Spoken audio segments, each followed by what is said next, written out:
Hi, everyone, and welcome to the 8th episode of Slime Time, the official Dragon Quest Dragon's Den podcast. This is Plattym3. And this is Liamland. I started a game of Dragon Warrior Monsters lately. I'm mostly a noob at this, as I've never beaten the game before. I've only ever played about halfway through, and I named one of my monsters Matt in honor of you. Thank you. He's a Flora Man, because it sort of sounds like someone saying Florida Man really fast. So I'm actively recruiting a tree face to have a Woodus, but just a heads up, if your stats match up, I'm gonna have to breed you two. Lovely. So you pick the guy who's a hard, woody tree face, and I'm the delicate flower man, and they're going to breed. Yeah, that seems about right. That's pretty good. Yeah. I actually think Flora Man was a shortened version since they had to squeeze it in back then of Florida Man. You know, those translators, they were really on point back in the late 90s. Yeah, that predates that meme by quite a bit, but maybe they had incredible foresight. They weren't ready. So our guest today is a very active Dragon Quest YouTuber and tweeter. If you're a DQ fan surfing YouTube, you're bound to have seen his videos. Joining us today is the chief of Sacks himself, Sackchief. Hey, thanks for having me on, guys.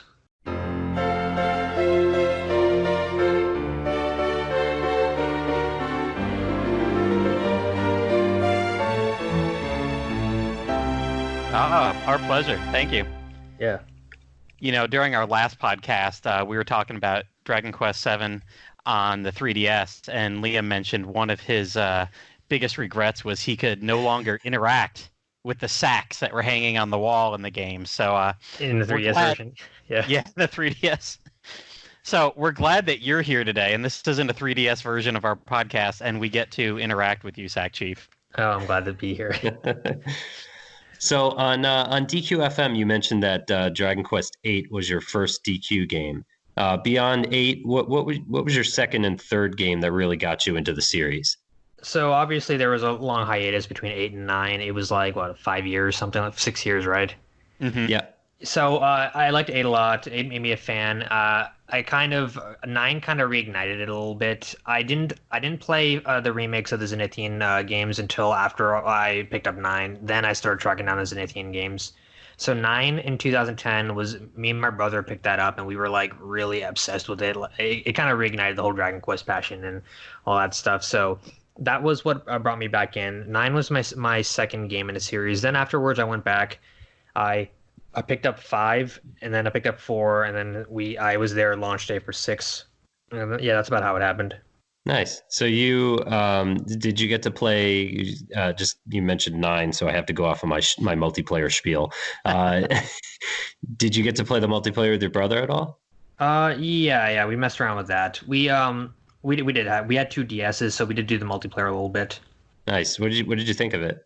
I think it's actually a great feature in the series. I think it's a really great feature, and they should bring it back in future titles. To be honest, it's really great to be able to play an RPG, hanging out with other people, and and Yuji Horii he cited Diablo as an inspiration for the 9 multiplayer aspect, right?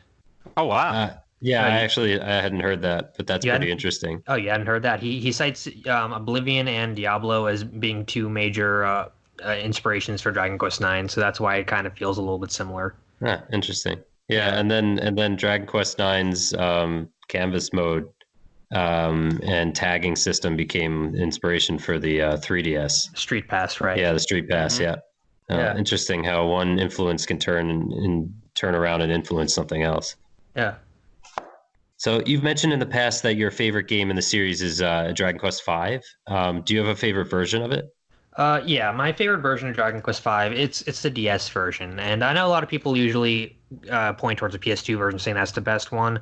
I personally think the DS version is still better. I like the way everything is presented a little more. I like the old school sprite work. I like the fact that there's new content. There's a new wife you could choose. There's a lot of choice you can give players, and also, I like the fact that it's an official release. I don't really like messing around with fan translations too often unless I really have to. So I kind of do. I do prefer the official release a little more. So yeah, I got to go with the DS version, obviously. Yeah, no, I could definitely see that because it does improve vastly on the Super Famicom version, specifically graphically, but even just having that extra character slot. Um, yeah, I actually have not played the PS2 version. I own a copy of the Japanese version. I've never emulated PS2 before, so I have no idea what I would have to do. I'd have to research that a little bit more. Oh, Platy, you've played the PS2 version, right? I actually haven't. No, I was going to say that's one of the. I think that's the only fan translation. I think I've said somewhere when I played them all, and then I kind of forgot about that. But no, I've never emulated PS2 with patches like that or anything. And sorry, Dwayne. I know you were involved with that. We had Dwayne on here, and I don't think either of us admitted that episode that we hadn't actually played the translation he was involved in with. But sorry, did that Dwayne. one? Yeah. Sackchief, did that have the fourth character slot in it? Which one? Which The game are you talking PS2. about? The PS2. Dragon version. Quest V on PS2. Can't remember because I didn't really get very far in that. Like I said, I just played a little bit of it. I can't quite remember if it did. I'm gonna guess that it right? did. Yeah. Yeah.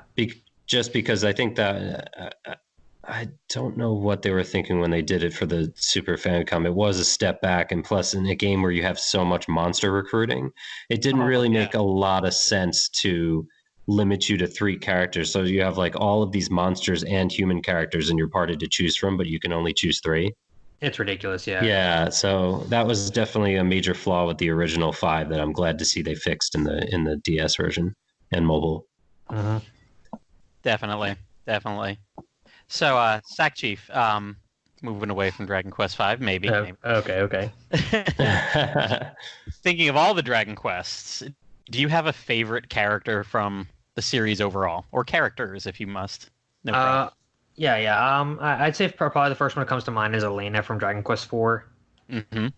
Yeah, I like having a character that's like that tough and powerful and confident, and it's a great character. She's a great character, I think, and a lot of people like her as well. Yeah, she's one of my favorite characters as well, too, especially from 4. And she was one of those ones that probably rarely left my party in DQ Heroes. Yeah. I just think it's really cool that there's this character who can barely wear any armor or like not even have to hold a weapon and still like stronger than all these guys who are carrying around swords and knives and battle axes. It's just so cool, isn't it? Yeah. Oh, yeah. Her with a pair of earrings Carol on was doing more damage than anybody else in the game by the end. Yeah. Was just a shout out to poor Christo or Kirill. I know he's your favorite character, Matt, but he's the guy who's always pining for Sarevna. Yeah. Or Serena. I mean, I'll tell you what. There's plenty of times in Dragon Quest IV that my party at the end of the game is pretty much everybody from that chapter and the hero. Oh yeah, I could see that too. Although I think eventually, towards like in the bonus game, I ended up with like a full on like attacking party plus one support character who's the bonus character for chapter 6. Mm-hmm. Well, yeah. I mean, when you're playing that on the 3DS, you wanna use the new and shiny person. Yeah. Yep. So, what are your favorite game mechanics in a DQ game? My favorite game mechanics in a DQ game. Okay, so my game mechanics are directly tied to the way the games are designed in Dragon Quest.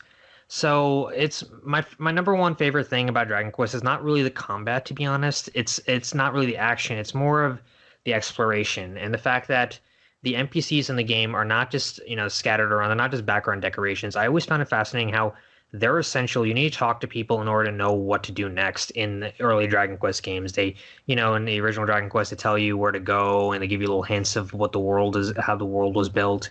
And talking to NPCs and understanding what they're saying is completely essential to understanding the overall picture of what's going on and where to go next. They always give you hints. People. I've heard a lot of people say, "Oh, I'm stuck and I'm lost in this Dragon Quest game." You really can't be stuck or lost in a Dragon Quest game if you talk to all the NPCs and you listen to what they have to say and you think about what they have to say. So, my first favorite mechanic is the fact that the NPCs are all they all have unique things to say that push you in different directions. And I like the party chat feature in Dragon Quest, which allows you to talk to your friends. That's my favorite mechanic in Dragon Quest. I'd have to say that is pretty cool. Yeah. Yeah, it was definitely missed in the four remake for DS, but thankfully they added it back in the mobile version. Any games in the DQ franchise that you haven't gotten around to playing that you want to? Okay, so when I think about it, I played a lot of the games in this series. The only ones I can think of that I haven't played, uh, so the only ones I don't own are 2 and 3 on the NES, and then there is Tornico's The Last Hope, and those are the only English ones I don't own out of the entire series. Hmm. So I own every single one of the others. The only ones I haven't played are Tornico Mystery Dungeon on SNES, the what was it, the PS2 one. I haven't played the Yangus Mystery Dungeon game, and I've not played Joker 3, and I just got the Rocket Slime 3 fan translation, and I haven't played much of that either. I really want to get around to playing Rocket Slime 3 because I played a little bit of that and it was pretty fun, and I like Rocket Slime a lot, and I'm sure the team behind it did a really good job with the translation, so it's probably that one the most. Nice. No, that's the same That was good. translation. That's the from our the it was a Team Rocket. I think so. Yeah, Yes. they didn't secret, right? You know what? It did kind of. One of their persons did have a couple videos out on YouTube. I want to say around February or March. But yeah, they didn't really popularize it much. I don't think it was that big over on GBA Temp, where I follow a lot of the fan translations. But they're part of Fans Translations International. They're a little team that's part of it there. And yeah, I don't think it was super secret, but it also really wasn't highly publicized. They weren't out on Twitter going, "Hey, guess what? We're working on this." Right. So Yeah, well, I guess for something like that, for a project like that, you probably don't want to advertise it too much. Just let word of mouth take it so that you're not getting like a C&D letter. That was smart of them, actually. They managed to pull off the entire thing without any Square Enix's people, messing around, telling them to stop. And that was. Right. I remember on the Den, you guys were somebody who was it working on the Dragon Quest VII fan translation before they got the cease and desist letter. oh, there was a few. Was Erdrick the Hero one Yeah, of those? I think he was working on it too. And Oh, that's right. Yeah, yeah. I remember that was going on, and I was really excited to see that. And then see the Square Enix hit you guys with a cease and desist letter, and obviously they were happy to oblige to it, right? But the thing is, that in its own, doesn't that kind of confirm a localization? Don't you think so? Well, yeah, I think it was within a month. It was really quickly within a month of that C&D that we got the announcement for 7, if I remember correctly. Right. Yeah, I think it was about that. You're right. Yeah, and I think what were we gonna say? Oh, I was going to say the Terry's World 3DS version, or Terry's Wonderland, sorry, and the Joker 3 translation, that's been on GBA Temp like for a year plus before it came out. So, I mean, they really didn't hide that at all. And I guess after the Dragon Quest 7 one got shut down, not seeing those got shut down kind of solidified that we were never going to see those. So the theory's basically confirmed. If we It get seems like it, yeah. yeah, because otherwise Square Enix doesn't care about Dragon Quest. But if they do care, all of a sudden they have plans in store. So that's a way to tell, I guess, right? Yeah. Yeah, I mean, it definitely plays out for the 3DS. Nobody's gotten any letter. I mean, Slime Mori Mori 3 now has been out there since August 1st, and obviously nobody's telling them what to do. Don't worry about it. So Square Enix, if you're listening, please, please, please send a cease and desist letter for Dragon Quest X. Yep. Then we'll know. Then we'll know that it's coming. I'm surprised nobody's working on a Dragon Quest X translation. You would think it would be easy with a PC version, right? Well, there is some translation for like some of the basic menu stuff. If you go on the DQ10 forums on Dragon's Den, they have some a handful of translation stuff about it. But the thing about Dragon Quest X is there's so much content that it's kind of hard. You'd have to continually just translate like all the different versions. Right. And according to Nawaria, who we spoke to about their on the DQ10 podcast, each one of the versions is its own separate game. Like it's the size of like a DQ11 in like it's each version. So every time there's an expansion, it's like a completely new game in the same universe, expanding like parts of the map and everything. But like the game itself is that large, so I can understand how that would be. That combined with all of the random events and stuff that happen in game that require like server pings, and that could be difficult to continually translate. Yeah. Man, I want this game I want Dragon Quest X so badly. Like you don't even understand. It would be so great if it came over. Yeah, no, absolutely. I sorry, go ahead. Oh, I was gonna say I'm hanging my hat on that like one comment we got from a producer. I think it was like a year ago. So it's like summer of 2018. Like, oh, maybe one day it'll be able to be brought over to the West as like an offline version or something like that. Or was that this summer that they said that? No, I think it was last summer. Yeah. But yeah, I still would prefer to have the full original game. There's no point if it's offline. Like that's what I'm thinking. Right. Like, would it be offline and we get all versions at once like that, or would they expand the versions out? I mean, yeah, but for a game that's primarily multiplayer focused, to not have that, it just wouldn't seem like we're actually getting the game at all. No. But anyway, so all right, so jumping to a random open-ended question. So why are Dragon Quest Play Arts figurines so expensive, in your opinion? Okay, yeah. I've had a price tracker on these things, waiting for them to drop. Elena actually dropped to $50 this month. She's really dropping fast. I'm just letting you guys know that. But the reason these figures are so expensive is because they're not like the figures you see in the store, like Toys R Us or like Target or whatever. Each of these figures has a specific sculpt, and they're all specially designed for their figure, right? Mm-hmm. And they're not all made in a plastic mold in a factory where you're just reusing old sculpts. So because of that, and because of all of the accessories that come with, and the fact that the painting method is different, just adds up to the price. And that's what these Japanese action figures are all like Figma and Figuarts and all that stuff. They're all super expensive because of that. It kind of sucks. And I don't know. I did a little review on the Luminary Bring Arts. I dropped a lot of money on that one. I wouldn't really spend $90 on one of these figures, to be honest. I don't think it's really worth it. Yeah, it's too much. Yeah, I mean, I'd love to see. I got my niece into Dragon Quest Builders, and she gets super excited every time she comes over to play it.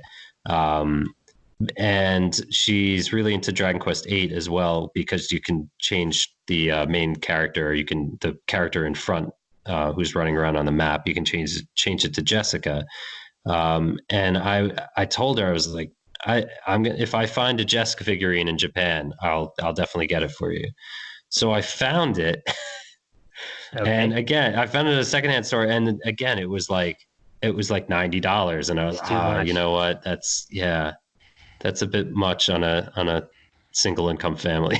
So, I just would love. That's one of my frustrations, and the merch is just so expensive sometimes that it's only for collectors. Exactly.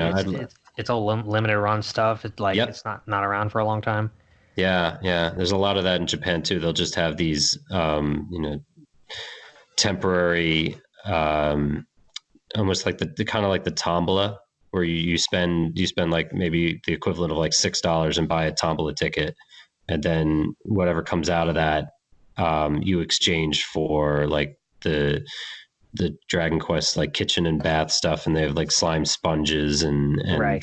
tea towels and the slime pancake pan, and that stuff is all limited run. So that'll be around for maybe 3 months, and then it goes like, everyone's got their stuff on eBay or they're just collecting it. But I would love to have figurines that are affordable, so that one of the things we did on the Den was a while back, promoting with Westy the Dragon Quest slime, was this brag your DQ swag.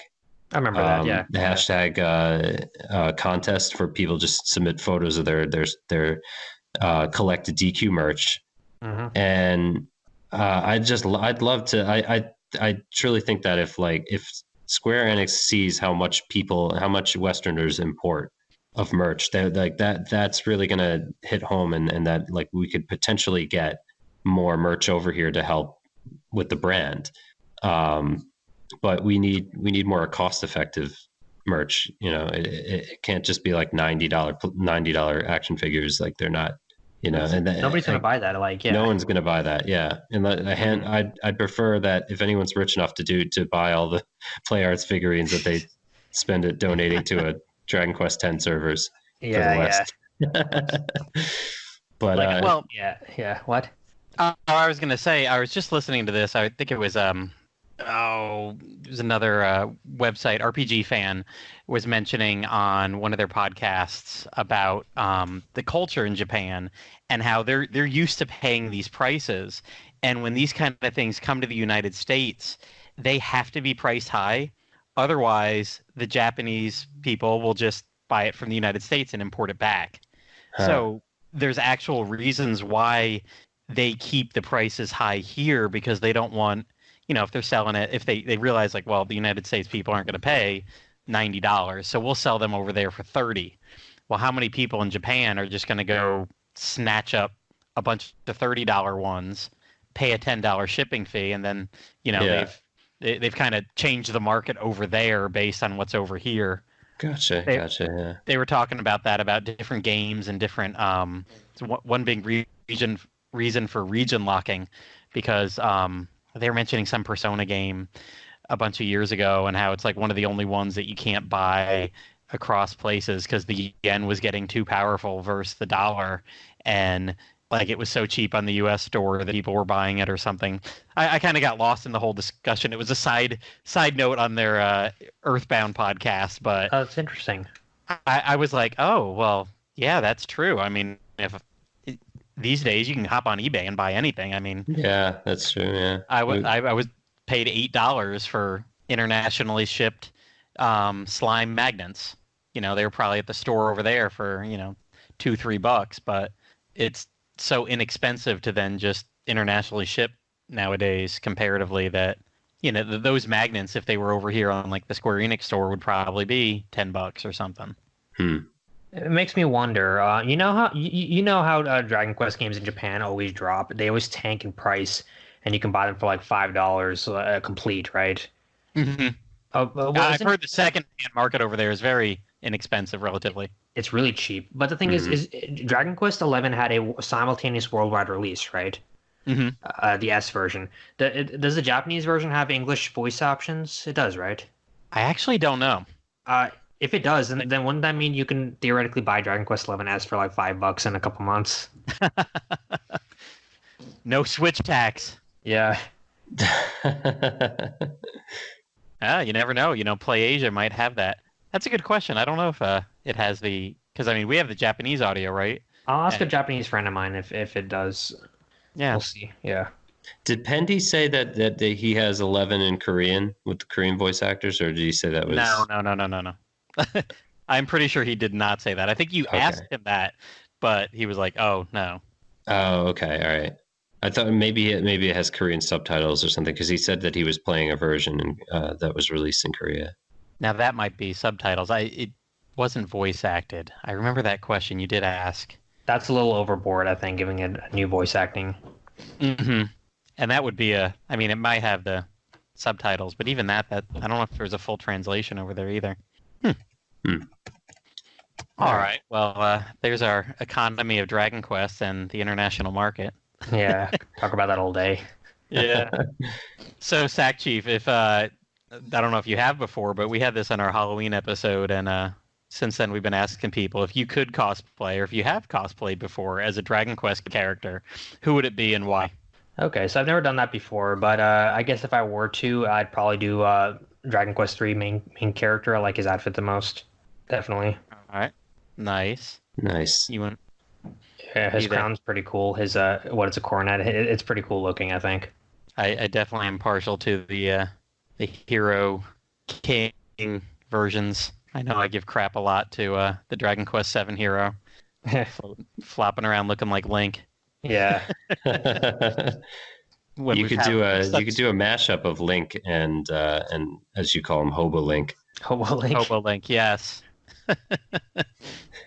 And the Dragon Quest XI hero, dear God, with that hair. Give me any alternate outfit with a crown. Or not a crown, Helmet. what was it? The helmet, thank you.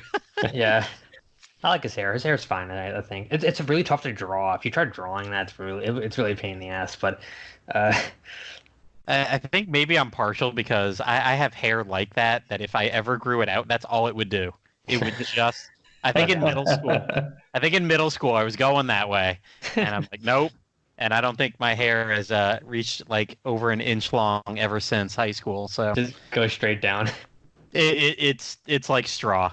Yep. It grows straight out and then just lays straight down. That's funny.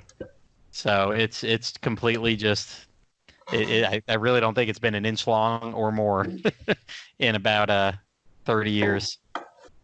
So all right. So if you had a 4-character party with you as the hero, and you could pick any Dragon Quest monster or hero in the franchise to fill your party, which 3 characters or monsters would you form? Would form your dream team?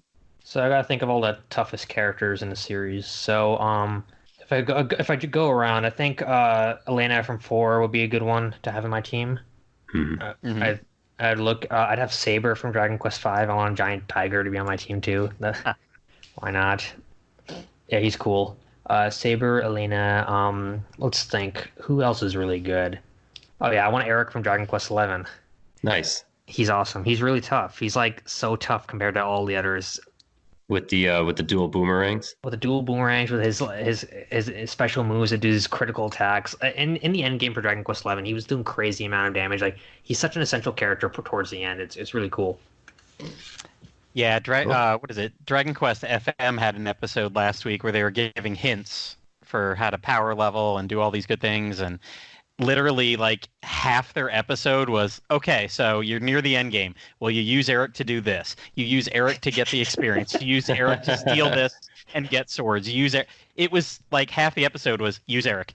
Yeah. He's like the most useful character in the whole game, I gotta say. Oh, very much so. Yeah. Yeah, I love that pep power with the steal, where he could just steal like pretty much almost anything from monsters. Like there's I think 1 or 2 monsters you can't steal from, but but yeah, that's such a great feature to have, and I love that little animation too, where he just like flips over the monster, and then he's got the bag in his hand. And he's just got that smirk. Yeah, I love that. It's great. So you visited New York City recently. So what did you do while you were here? Let me think. Well, last time I went to New York City, usually, so I've got my grandma in Brooklyn. It's usually me visiting her there, and then in the daytime I kind of take the train to the city and I walk around, hang out there. I usually stop by this place called Kinokuniya Bookstore. You ever been there? Yeah, I know it. It's a good place. I kind of just hang out there mostly, and I read all their Japanese stuff. It's a Japanese bookstore with all those Japanese manga and all these figurines and all these keychains, and you have to buy the blind box keychain and get the one you want, and it's a lot of fun hanging out there. Nice. So yeah, I go Is that there. the one over by Bryant Park? Yeah, I was just gonna say, yeah. I actually bought the Dragon Quest, the Dragon Quest 1 Roto trilogy for the Wii. I actually found the guidebook for it there. Recently? No, not recently. This was okay. Probably like 6 or 7 years ago. Yeah, it's a while back. So wait a minute, that is the one over by Bryant Park? Yeah, it is. There's only that one, I think. Yeah, I think so. Okay, so yeah, I think the last 2 times I've been in New York City, I have been there. So yeah, that is cool. So my wife was actually very interested in there. Bought a bunch of little stuff for friends. Nothing at all Japanese or manga related, but okay. That's what I was all looking at. But she was like, "Oh, look, here's this cool bookmark," and she found some other stuff. The basement's really cool there. You're been there? Yes. Yeah, they have all cool. they have all the Japanese magazines and all the photo magazines and stuff. They have all the manga, like Tankenbokens. Is that what they call them? That's my favorite place to go to. Cool. Yeah. Yeah, Japan has a lot of stores that are like that, where you can just walk in and just buy manga, and it's not even necessarily like new manga. It's like older stuff that they have. It's almost like a giant library that you can, a bookstore where you can buy old stuff as well as new. And it's all cheap.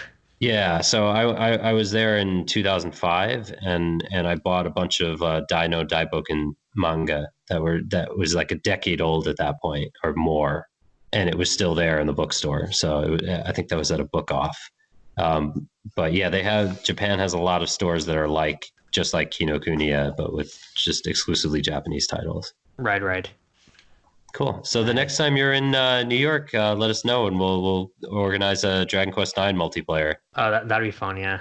Awesome. Yeah, we meet up at the Nintendo New York store in Rock Center. Did you get to go there at all while you were there? I did go there actually. Yeah, I went there. I walked around. I don't know what I was looking for. Oh yeah, I was looking to take a picture of just because on Twitter everything I post has to be Dragon Quest related because that's just how it is. So I decided to take pictures of vaguely Dragon Quest related stuff.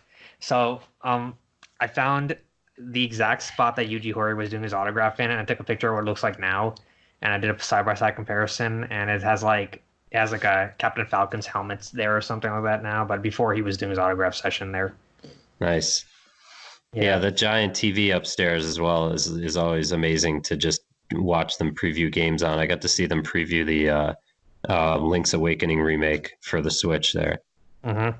And it's just this massive screen. Probably seeing it on the massive screen, you didn't even notice the blurry edges.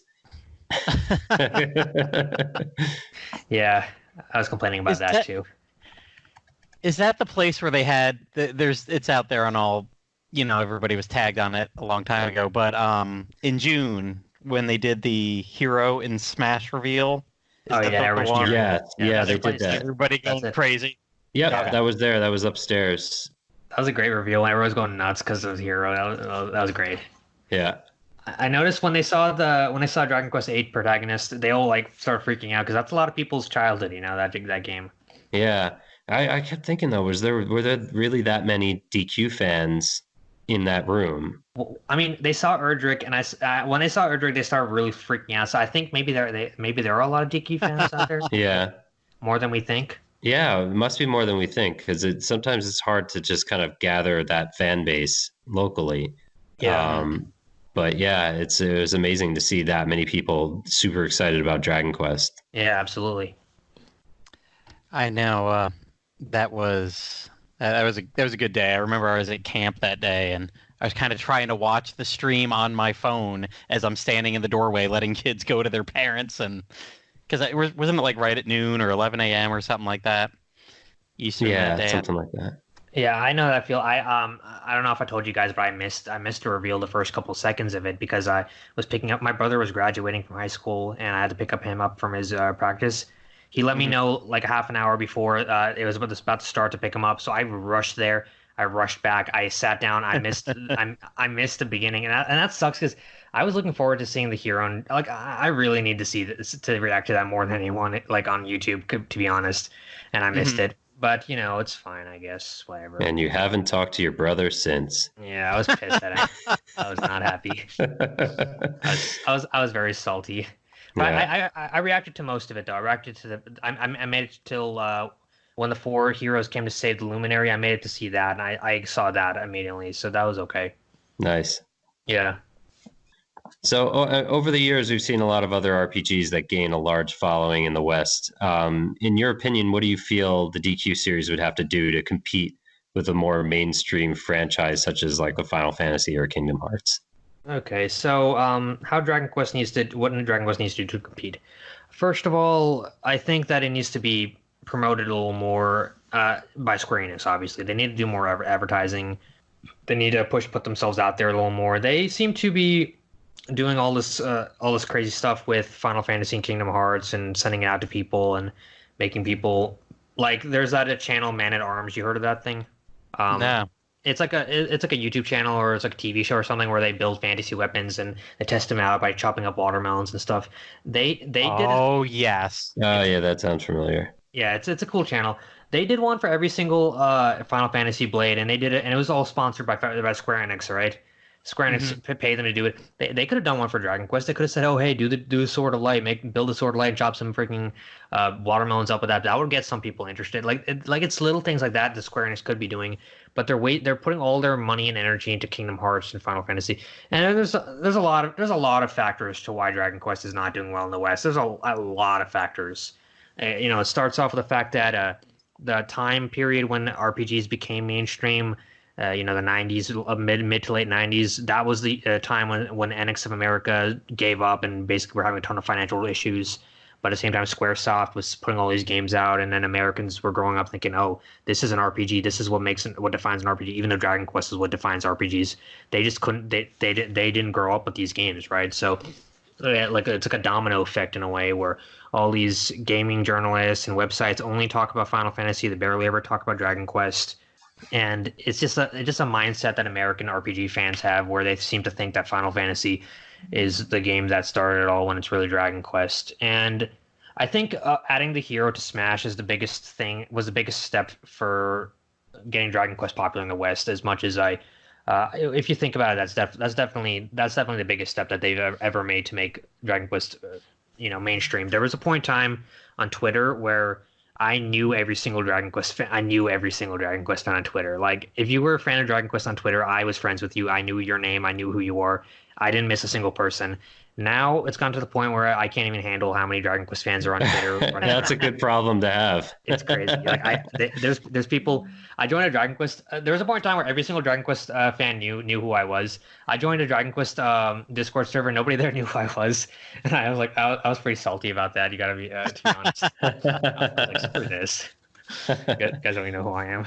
Yeah, it's good. It's good for the franchise to have so many new fans coming on. It definitely. I know there was also this an attitude among the fan base of like, well, we were here first, but it's like, all right, well, I'm all for welcoming new fans who want to make this more popular and grow the fan base here and get us more games. Absolutely, I think we handled it a lot better than the Persona 5 fans did. They were a little bit shook up by the whole Joker getting in. Two different RPG fan bases got into Smash at the same time around two completely different reactions. I think Right. I've been trying my best to be very supportive for new fans. As soon as the hero got announced, if you look at the chart for my YouTube channel, it spikes up. It just shot through the roof. That's the biggest spike I've ever had in my channel, my Twitter account ever. I gained thousands and thousands of followers because of the hero getting in Smash. So a lot of people, first thing they find when they search this kind of stuff is my channel. So I'm very supportive of new Dragon Quest fans trying to find new information for the series and all that. Definitely.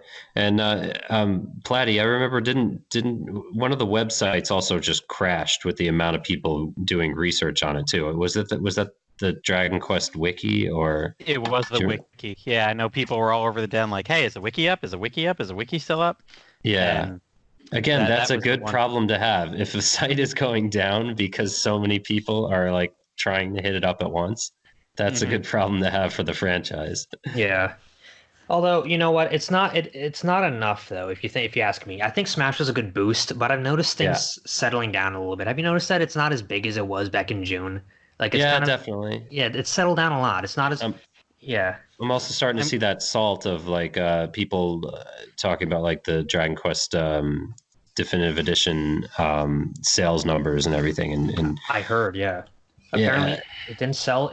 I mean, I don't have the source myself, but it's really weird that Square Enix and Nintendo never revealed the Dragon Quest XI sales, and we don't know how much it sold. It could have flopped completely, for all we know. I heard on September 27, I asked all my followers and friends and stuff to send me pictures of their copies of Dragon Quest, and I would retweet it, and a lot of people did. And a lot of people told me that people who didn't pre-order the game told me they were having trouble finding a copy of the game. They were running around all over town looking at every single Walmart and Target, and they couldn't find any copies because none of these stores actually stocked the game. Apparently, that's what I heard. Yeah, there were a couple of really great tweets from fans out there where they would find Dragon Quest 11 behind another game, and they would just like put it up in front in the store, like at a Best Buy or I saw that, or at a GameStop. What was that? I was going to say, I've always noticed being a member of the Dragon's Den for like 15 years, we always get like a spike of new members or a spike in the forum activity when a new game comes out. And I'll say it didn't really happen so much with Dragon Quest XI-S. And I mean, I don't know if it's because it's, just been a year since the other one. So, did everybody get it first? Nobody knew it was coming out for Switch. So, anybody who was a big Dragon Quest fan, we all got it for PS4. We all got it for Steam. Right, absolutely. So was there a big spike after the hero got announced? Did that spike the traffic a bit, or? A little bit. But yeah, I think we did see. All right. Not much. I mean, then forums in general are obviously not as popular as they once were. I'll definitely say that there was a ton of discussion going on. Oh, that's great to see that. Yeah, there were tons and tons of like topics and people posting videos to the forum and everything. I don't know the statistics on how many of those were new denizens or new people joining. But yeah, that'd be interesting too. Do we have stats on that we could look up at some point? That might have to be something we ask Woodus about. That's a Woodus question. That's not a me question. Yeah. No, I love Woodus's website, by the way. It's such a great, community, I gotta say. I was invited there a long time ago. I forget what the guy's name was who invited me. I'd been a member of Dragon's Den also. Cesar Hernandez was that his name? Oh yeah. Yeah, he contacted me on DeviantArt because I used to draw Dragon Quest stuff on DeviantArt. I felt like I was the only person who used to do it. I did it back in like 2013, 2012, something like that. He told me about Dragon's Den and asked me if I want to join. I was like, okay. And it's been a great community, great group of old guys who like Dragon Quest and all that stuff. It's pretty fun. Yeah, both old and new. We've got old and new, yeah. Yeah. We've got an artist community as well, and Cesar hangs out a lot on that and posts a lot of his fan art there. Right. Yeah. And I think there's a writing as well. I always remember that that topic that just says giant. What is it? Giant dump of fan fiction. Mm-hmm. And that's kind of it's kind of a humorous thing that I always like think of the writing section of the Den. There's like giant dump. Giant dump of fan fiction. I should check that out. That sounds fun. Yeah. That is not the name that they should have gone with. It's interesting. It's eye-catching though. It definitely is. So, all right. So, moving on. So we have this game that I'm sure you're aware of, Marry Thwack Puff Puff. So we tried to choose 3 characters that we found would be difficult. I don't know if you're going to find them difficult because it depends on your interpretation of the characters. Okay. But they're challenging. A couple of them have come up before in the Marry Thwack Puff Puff history. But so Marry Thwack Puff Puff for you, Sackchief, would be Maribel, Stella from Dragon Quest IX, and Deborah or Deborah from Dragon Quest V. Okay. All right. Let me think. Deborah has to be the Puff Puff because Maribel and Stella, it's like not really possible to do that with them. Maribel, that would be like rubbing your face against like a board. And Stella, you can't argue the logic. Yeah, Stella's like 6 inches tall. She's like a little thing, right? She's like, how tall is Stella? She's like a little fairy, right? Yeah, she just like hovers above your shoulder, right? She's gonna like rub your nose or something. Is that what she's gonna do? Like the bridge of your nose. Well, all 3 of them would be in they're challenging personalities. Okay. So you're saying Puff Puff Deborah. Puff Puff Deborah. Let me think. So I have to either marry Maribel or Stella. I'd have to marry Maribel and thwack Stella. I think Stella's a little more annoying than Maribel. Yeah, that's a tough one because Stella's in the battle records ripping on you every time you open them. I don't like getting roasted. I don't like that. But then again, Maribel's roasting you like the entire game, pretty much. Oh yeah, that's true. Well, I don't know. The 3DS Maribel is a little bit nicer. Yeah, a little bit nicer. Yeah. I will say my hatred of Maribel, it began on the first playthrough. I can't. It's hard to separate that from the 3DS. It didn't really it, perhaps it didn't bug me as much, but then again, I knew to ignore her and I knew to ditch her at the earliest possible moment. Yeah, it's funny. Yeah, on the Questers Rest chat, we had one guy, Luchador, who loves Maribel. And he just kept, like, we're all ripping on Maribel, and he just keeps writing, like, Maribel's a saint. Yeah, I remember that. That's funny. We ever have him on the podcast, Platty? That's gonna be the entire podcast. Is you guys debating Maribel? You guys should have him on. Definitely, he's a good old fan. You know, he's got a lot of knowledge and stuff. Yeah, he's a great guy. I've talked to him over the years. I bought some merch from him a while back. He sent me a fish luminary plushie. It's like a you know the luminary from Dragon Quest XI. It's like yeah. He sent me a plush of the fish form. It's like a little thing. Oh, that's great. That's amazing that they made that. Yeah, it's really cool. One of the girls that I've done a lot of RPG backtrack over on wow, I can't rpgamer.com. I've done a bunch of podcasts with her. She went to Japan last month, and the one thing that she was super excited about coming back with was one of the fish things. What's the store, Liam, that had the pancakes, the slime pancakes? Oh, you're talking about Artnia? Yep, that's what she got from Artnia. Oh wow, yeah, they have a great plushie selection there. Mm-hmm. Yep, she got the fish. That was. I remember talking to her on Discord a couple nights after she got back. She's like, "I got the fish." Nice. And then she was like on the podcast the next day, like trying to talk around it, like it was a huge spoiler or something. I'm like, it's all right. You can. The hero turns into a fish at some point. It's not a big spoiler. It's the sorry. The action figure spoils it, right? Like the Bringards has the fish that comes with it. Oh, there you go. Yeah. It's already spoiled. Yeah. Well, I think that's a great transition to talking about Dragon Quest Dragon Quest XI-S. Yeah.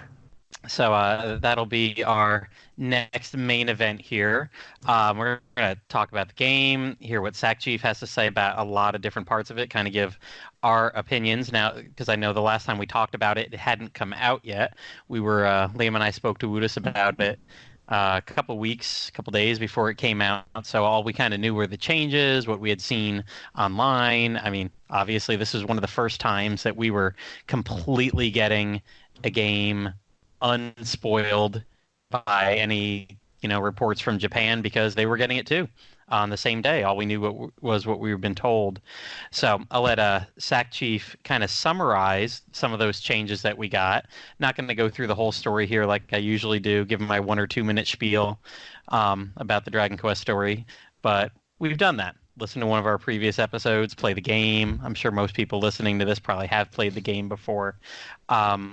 But Sackchief, go ahead and kind of run through what changed between the PS4, the Steam version, and what's now the definitive edition. Okay, so Dragon Quest XI-S on the Switch is the definitive version of Dragon Quest XI-S, or Dragon Quest XI. It takes certain things from the PS4 version and the 3DS version that never came to America. It takes things from the 3DS version and puts it into what is the PS4 version, kind of changes the graphics a little bit, adds some new features. And a lot of things people wanted, fans have been asking for. They listened to the fans, and they added certain elements that people have been wanting improved in the original vanilla version of Dragon Quest XI. So, naming them off, the first obvious thing that got a lot of people talking is the fact that the 3DS version of Dragon Quest XI had this optional 2D mode, in which you can play a 16-bit version of Dragon Quest XI that's styled like Dragon Quest III on the Super Famicom. And this is a very cool thing. It's like an official demake of Dragon Quest XI. It plays like an old school RPG. It's hardcore. There's no autosave. It's all turn-based. You select everyone's moves one at a time. It's very, very quick. It's the ideal old school Dragon Quest experience. It really makes a great second playthrough, if you ask me. And so you can switch back and forth between 3D mode and 2D mode. It's really neat, the 2D mode, and it runs at 60 frames per second on the Switch in handheld mode, and it's overall really cool. It's not exactly the same as the 3DS version, though. Things are changed a little bit. There's there's certain graphical differences, but for the most part, it's really just a 16-bit version of this exact same game with the exact same story. So if you want to play the game a second time and freshen up the experience a little bit, then there's that 2D mode, which is really, really cool. And they really went over the board making this version of the game. They didn't have to do it, and they just did it for the fans, And I really appreciate the 2D mode a lot. So there's other little things they added. The second thing I would like to mention is that the soundtrack for Dragon Quest XI, the original one, was synthesized with a computer. Essentially, it was a MIDI soundtrack, and a lot of people complain about this in the West, particularly. They complain about it so much that the Steam version, essentially, a group of fans, one of which I'm friends with, created a mod that allows you to replace it with the original symphonic one done by the Tokyo Orchestra by Sugiyama. That was one fan complaint that they listened to. They added the original soundtrack into the game. You can switch back and forth between the synthesized one and the original symphonic score. It sounds amazing. It sounds way better than the original. It really it really gives a lot of atmosphere to certain cutscenes, a lot of emotional. There's a lot of reason to have it on, and it just completely changes the game. It makes it sound so much better. And that works in the 2D mode as well, right? Yeah, it works in the 2D mode also. You have a 2D. Yeah. That's a really cool feature, is like having the fully orchestrated sound in like an old school 2D Dragon Quest game. Right. So yeah, moving on, there's little things like, for example, if you charge your horse out and a small monster is nearby, you can knock the monster over and it dies and you get EXP without even having to fight it. It emphasizes the quick nature, to the point nature of Dragon Quest, which is another little thing that makes a big difference, if you ask me. That was one of the ones that when I played the demo at Anime Expo, that was the first time I'd ever played it, and I was kind of wishing that they had that for the PS4 version. So it was great to see they added it for the Switch. Yeah, it's a cool feature. So there's other things like, for example, there's new outfits. There's a lot of new outfits. There's new costumes. Eric, for example, has a costume designed by Hiro Mishima, the creator of Fairy Tail. He designed a costume for Eric. It's like a black costume with like a fur neck piece and all that. It's neat looking. He's another mangaka. So there's one costume that wasn't designed by Toriyama actually in the game. Oh wow! Yeah, there's a few tiny little differences. For example, one of Serena's outfits, which is originally white in the original game, they recolored it to look kind of like Princess Zelda from The Legend of Zelda in this new version. It's purple colored and it looks like Zelda. So there's like a Zelda reference in the new game because of the whole Nintendo connection, which I thought was cool. Among a few other, and there's a few other costumes. There's a boar costume to celebrate the year of the boar, which is this year, I believe. There's a bunch of new costumes. And a new feature that basically, if you like the way a costume looks, but you don't want to sacrifice the defense and you want to get better armor, if you've equipped the costume once, you can actually wear the costume no matter what armor you have equipped, which is a great feature, and I like that a lot. Being able to do this kind of dress-up thing, make everyone look a little bit different. It's a neat feature as well. It is. Oh, that's the only thing that I wish they would have ported to the 2D version, because you can't do that in the 2D version. The 2D version sprites are what you're wearing. Okay. You got to suffer through the hair, Platy. Hey, at least the 2D... suffer. Yeah, suffer through the hair. I was saying, at least the 2D version does give you different sprites for the costumes, so that's kind of good attention to detail. It does. It does. Right. So next up, there's this place they added, which was in the 3DS version, not in the PS4 version. This is a brand new feature for us. It's called it was called Taco Village. It's this town full of these time-traveling little creatures called the Tockles. You meet, like, there's like a bunch of puns in this. Every character has a weird name. Like, there's a guy named Uncle Tickle, which Liam and which Austin and BJ thought was really funny because I thought it was really creepy sounding. Yeah, that's Uncle Tickle. So there's like the mayor of Tackle Town, and Tackle Village is basically this place with a bunch of pedestals representing. There's 10 pedestals representing the 10 Dragon Quest games before Dragon Quest XI, and you can travel to the past and visit old Dragon Quest locations and solve problems there, and it's really neat. The Tackle Village, I would like to point out, is not exactly like the 3DS version. In the 3DS version, when you go back to the Dragon Quest 1, 2, and 1 and 2 worlds, the graphics are actually inspired by the NES sprites. So when you go to whatever Gallon it actually looks like an NES game. It's not 16-bit, it's 8-bit. Looks like an NES game, has the NES soundtrack, all that kind of cool stuff. That's not actually not on the Switch version, which a lot of people I haven't seen point out, and that's kind of a bit of a bummer that they didn't include it down to that exact detail. But you can go back in time, even in Dragon Quest X world, and check out these different places by getting passwords, which you find around the world, and it's a really neat feature. That's more replayability, these little missions, side missions that they add in. So yeah, there's that. And I love the name of that too. That it's not passwords, it's past words. Cast with words. The T. Yep. Yeah. I mean, I always love the puns, and that was a good one. Yep. So let me think. What else is there? Okay, so there's new things as well in regards to the Draconian mode. Basically, there's more hard mode options, including one called a lying townsfolk. The lying townsfolk is when you talk to somebody, they might randomly tell you a weird lie, and then they'll be like, "Oh, I'm just lying," and then there's like the Dragon Quest curse music, dun, dun, dun, dun, dun, dun, dun, dun, dun, that sound. It goes like that. And then there's super shy pox, which is where you will walk around town talking to a random person, and then all of a sudden Luminary will be scared or shy or something, and he'll start like getting scared. And then this also affects battles, so you'll be fighting a boss, and then Eric will get all shy or something, and he'll lose a turn. It's really I don't like this at all. I think it's really annoying and really stupid. I got bored of it very quickly. So yeah, there's that. Nice. Wasn't there a guy on the Den that turned all of them on at once? I turned all of them on at once. Oh. I did that in my playthrough. It got so annoying. It got really I got really annoyed really fast. I just turned it off after getting. I had to turn it off. Oh, I'm trying to think who it is. It's the guy from like Sweden. He's he's on my turn-based RPG group too on Facebook. So he actually played through the entire game with everything turned on. He did. From start to finish. Oh wow. That was the PlayStation version. He did that last year. Imagine doing it with the new one with Super Shy Pox. That'd be crazy. Oh yeah.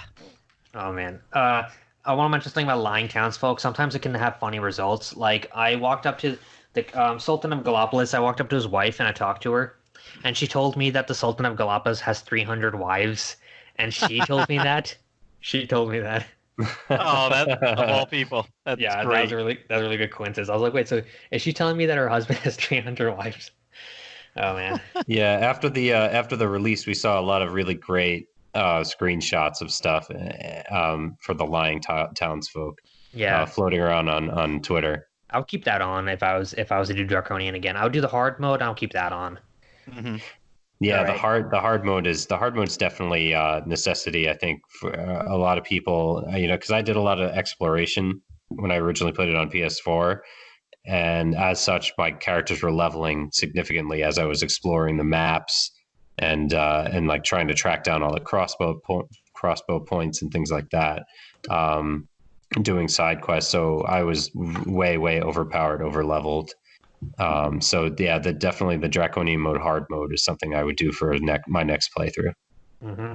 And something I would recommend if you're a first timer and you want a more of a challenge. Yep, absolutely. All right. Yeah. Yeah. What was that? Oh, I was going to say that those are probably the two biggest complaints I'd ever heard about Dragon Quest XI was, oh, this is easy. There's no real challenge. And what you mentioned earlier is the music. So the fact that they've built, I mean, even from the beginning, they built in something to address that with the Draconian mode, and then obviously they've fixed the music right now. So yeah, I mean, just from my time at RP Gamer and through my turn-based group where we talk about a lot more than just Dragon Quest, and not everybody's a big Dragon Quest fan, those are the two I've heard for the past year. Like, I don't want to play Dragon Quest, it's a little too easy, and I don't want to listen to that music. But you don't have those complaints. You shouldn't have had the complaint on the one, but yeah, the music fixed. And was it the sound quality? Was it the sound quality or the actual composition they were upset about? Mainly the composition, but the fact that it repeats a lot of everything sounds the same. It sounds the same as all the other Dragon Quest music. That gets nitpicky, I think. I mean, to be But fair, I do think it's probably the weakest soundtrack in the whole series. If I were to actually rank them, I think so. Yeah, Mhm. definitely. Well, it's got the fewest new compositions, correct? Right, and a lot of that is just, I'm sure it's due to Koichi Sugiyama's advanced age at this point. Yeah, people are Yeah. talking about how it's harder for him to compose new music, things like that. Yeah, I think since 9, he's been actually composing with like a protege or someone is helping him.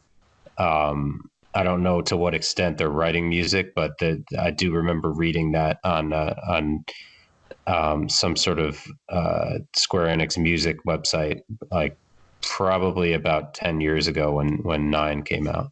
When that was 10 years ago, so imagine now, like what's going on. Yeah, I can imagine. Look, we got to get somebody new to. I think it's time like his protege or somebody to stepped up and took over because we need like a stronger soundtrack in the future. You know. Yeah, Mhm. I could hear that.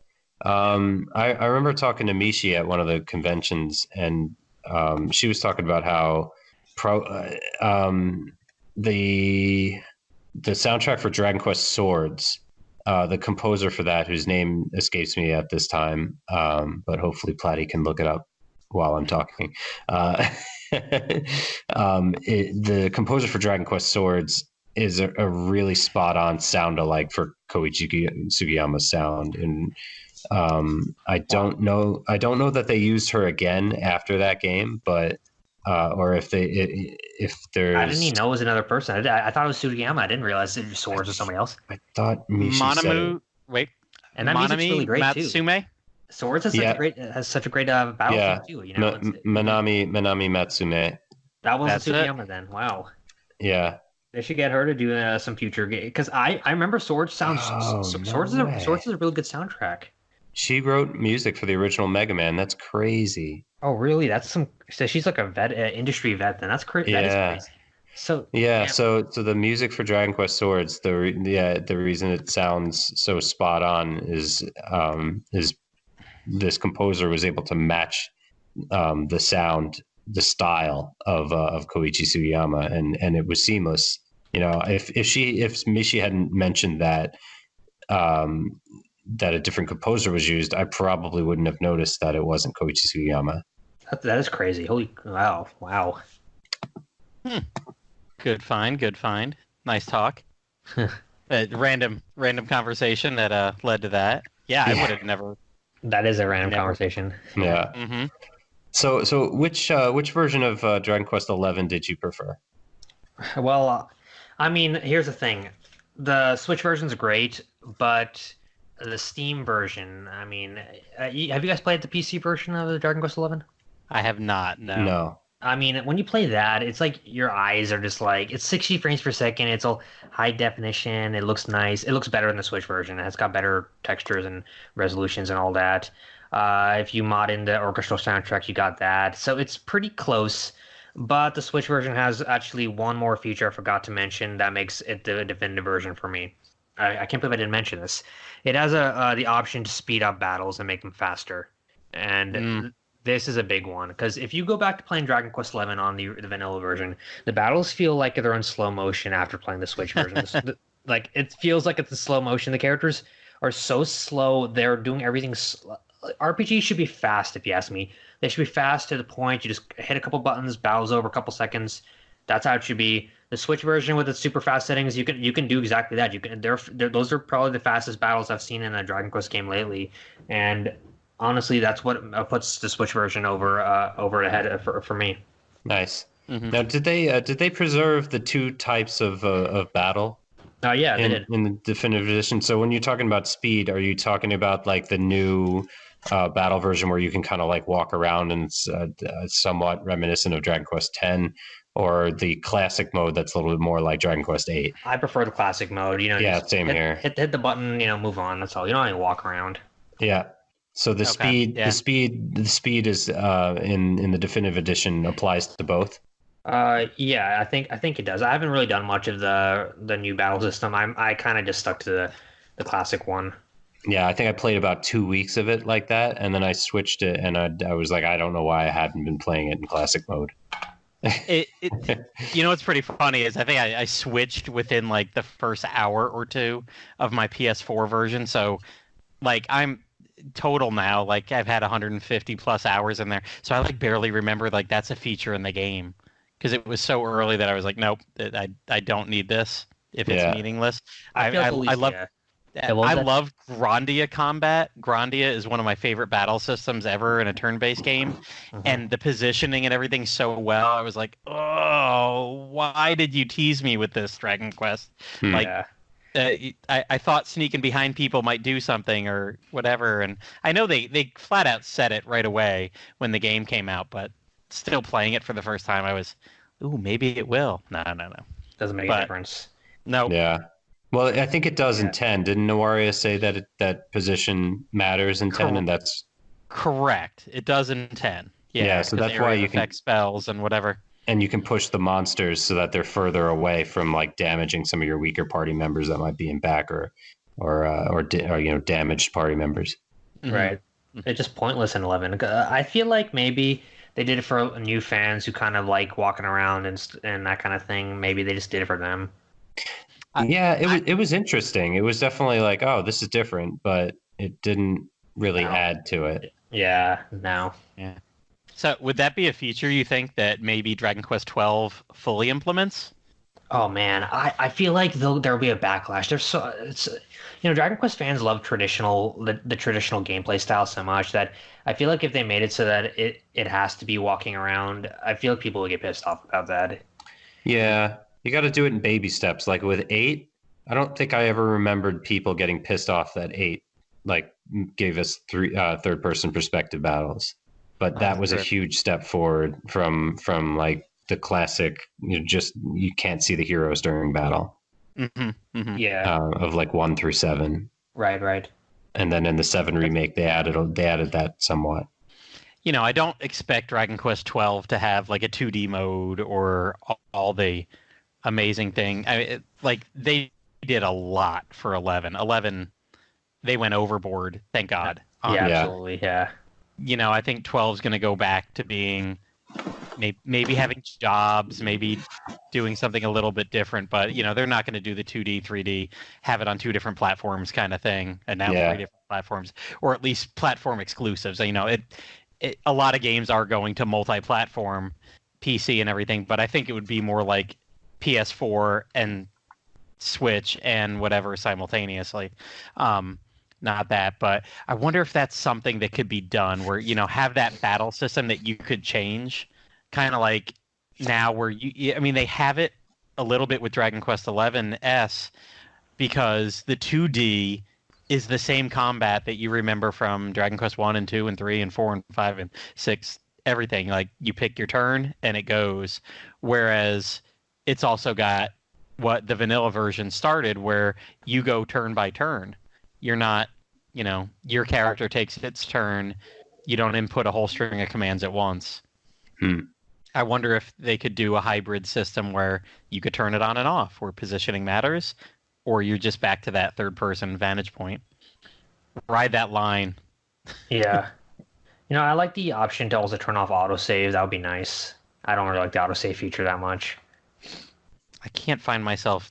I can't think that I really use it in any way, shape, or form. I always get nervous about when it auto saved. So, I know you always see it, but it's like, yeah, I don't really want to load that back up. Or if I went to go, I think once or twice I tried to load it back up and I'm like, oh, it auto saved in between when I thought I was going back to and when it is. So, Doesn't doesn't the autosave kick in when you like leave and enter a room? yeah. Yeah, it is. Okay, because that's helpful for the casino. I'd lose a bunch of money and then I just revert back to my save when he's like just walked in the door. Correct. Yeah, you don't have to come from the church Yeah. all the way back to the casino. We're talking about things that they added to the game. They took out a couple things from the game.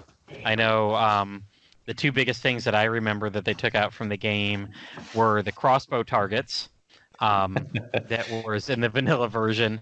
I'll be honest, I never really did much of them. I kind of forgot about them, and every now and then I'd see one. I'm like, oh yeah, I probably missed about 20 between the last time I saw one and now. And I only really saw one or two people. One of the guys on the Den really was very upset about the first-person mode, that you couldn't enter first-person mode to look around. Oh, yeah. I noticed that also the first day. I guess I never really used that. So both of these were things that I never really played around with much in the vanilla version. But so I don't miss them personally, but I don't know if you've heard any. That would have been a cool feature for the like if you undock the Switch. Motion controls. Yeah, like motion control and like move around and you can see it almost like a VR or augmented reality. That would have been awesome. Liam, you got to save some stuff from like Dragon Quest 15. Right. Yeah, right. Dragon Quest VR. Please come to the West. Also, that feature actually was a new feature that only the Western version of the vanilla Dragon Quest XI got. Square Enix USA actually gave us that new feature. The crossbow targets? Not the crossbow targets. I think that was original. I know for a fact that the first-person mode and the sprinting mode were a feature that only we got. The Japanese version of Dragon Quest XI did not have the sprinting or the first-person mode. I didn't know that about the first person.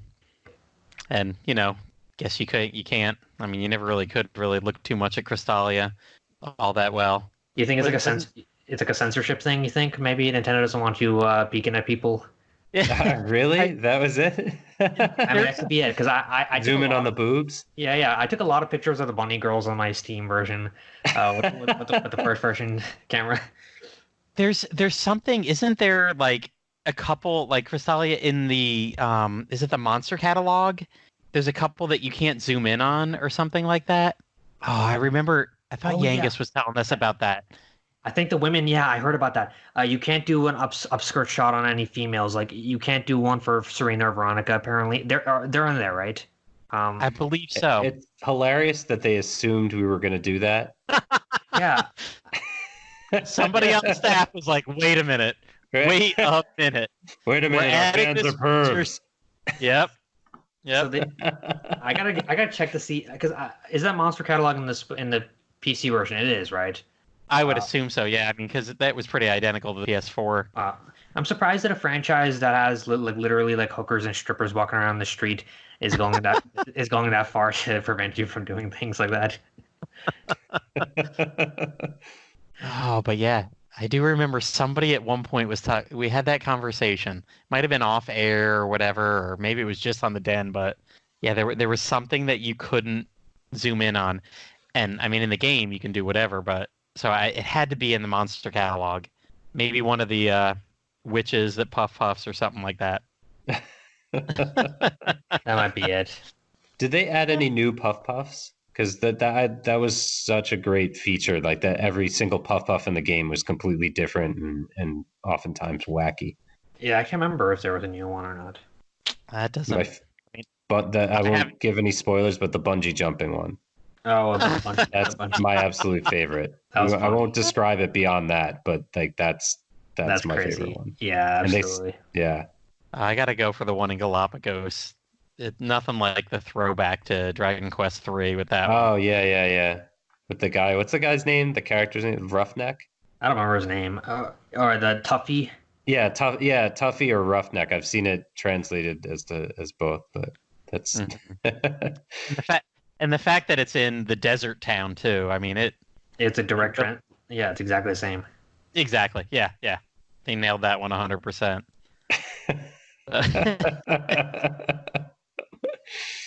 So, Sackchief, what version of the vanilla did you play? I actually played both. I bought both of them, the PC and PS4 version. I played them simultaneously. Oh wow! Simultaneously? Yeah, I don't really have a life, so I bought Dragon Quest XI. Square Enix sent it to me early actually because of like they're sending it from the Square Enix shop early to everyone, so I got that. I played the PC version, and I actually stopped playing the PS4 version and just started playing the PC version. I kind of just played the PC version, and the PS4 version is kind of sitting there. So I played a bit of the PS4 version. I played a lot of the PC version. I played over 100 hours of it. It's insane. I played too much of it. And I mostly play the PC version. I modded it. I messed around with the files. I did everything you could do with it so far. If you have any questions about modding the game, I probably know what's going on. What kind of modding did you do? Okay, so I don't know if you guys talked to my friend Komodo Zeno. Have you talked to him? Only on the Questers Rest chat. Right. Well, Komodo Zeno, yeah, he's pretty big into the whole modding thing. He extracts everything. He's like getting the files. So swapping files is something we figured out. We figured out how to swap files in the game. So I can change Serena to look like an older version of Veronica if I wanted to. I can change the color of anybody's hair, their eyes, their outfit. You can make texture swaps, so I can change the color of the floor. It's like a simple stuff like that right now. Okay.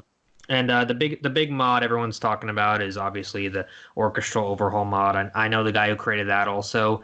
It's where it swaps the entire soundtrack with a symphonic soundtrack, which is a cool one. We're still fiddling around and trying to figure out how to import models. It's a hassle. It's a lot of work. It's more complicated than it seems. So no upskirt mod. Upskirt mod. Okay, you don't have to answer that if there is. I don't know if there is. Coming soon. Coming soon. Oh man, I've gone down too many rabbit holes with other games. Just Yeah. I very rarely play on my PC anyway. So, so did you get? I know there's no like platinum trophy with Steam, but did you get like 100% of the badges, or is there a way to tell that? Or I mean, there is a way to tell. There's Steam achievements and all that stuff, but I didn't get 100% of it because I don't know. I got a little bit busy. That was kind of a busy time in my life when DQ11 I was playing it, but I did finish the game. I got to the end. I got really high level. I got everyone to level 99 actually. I managed to do that. I could probably platinum it with all the cheats that I have right now because I know how to hack it, so I could probably get there really quickly. Yeah.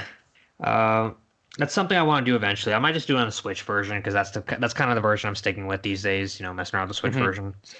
Yeah. it's definitive. You definitively should stick with that. Absolutely. Yeah. So, how much of the 2D mode have you played? Okay, so the 2D mode.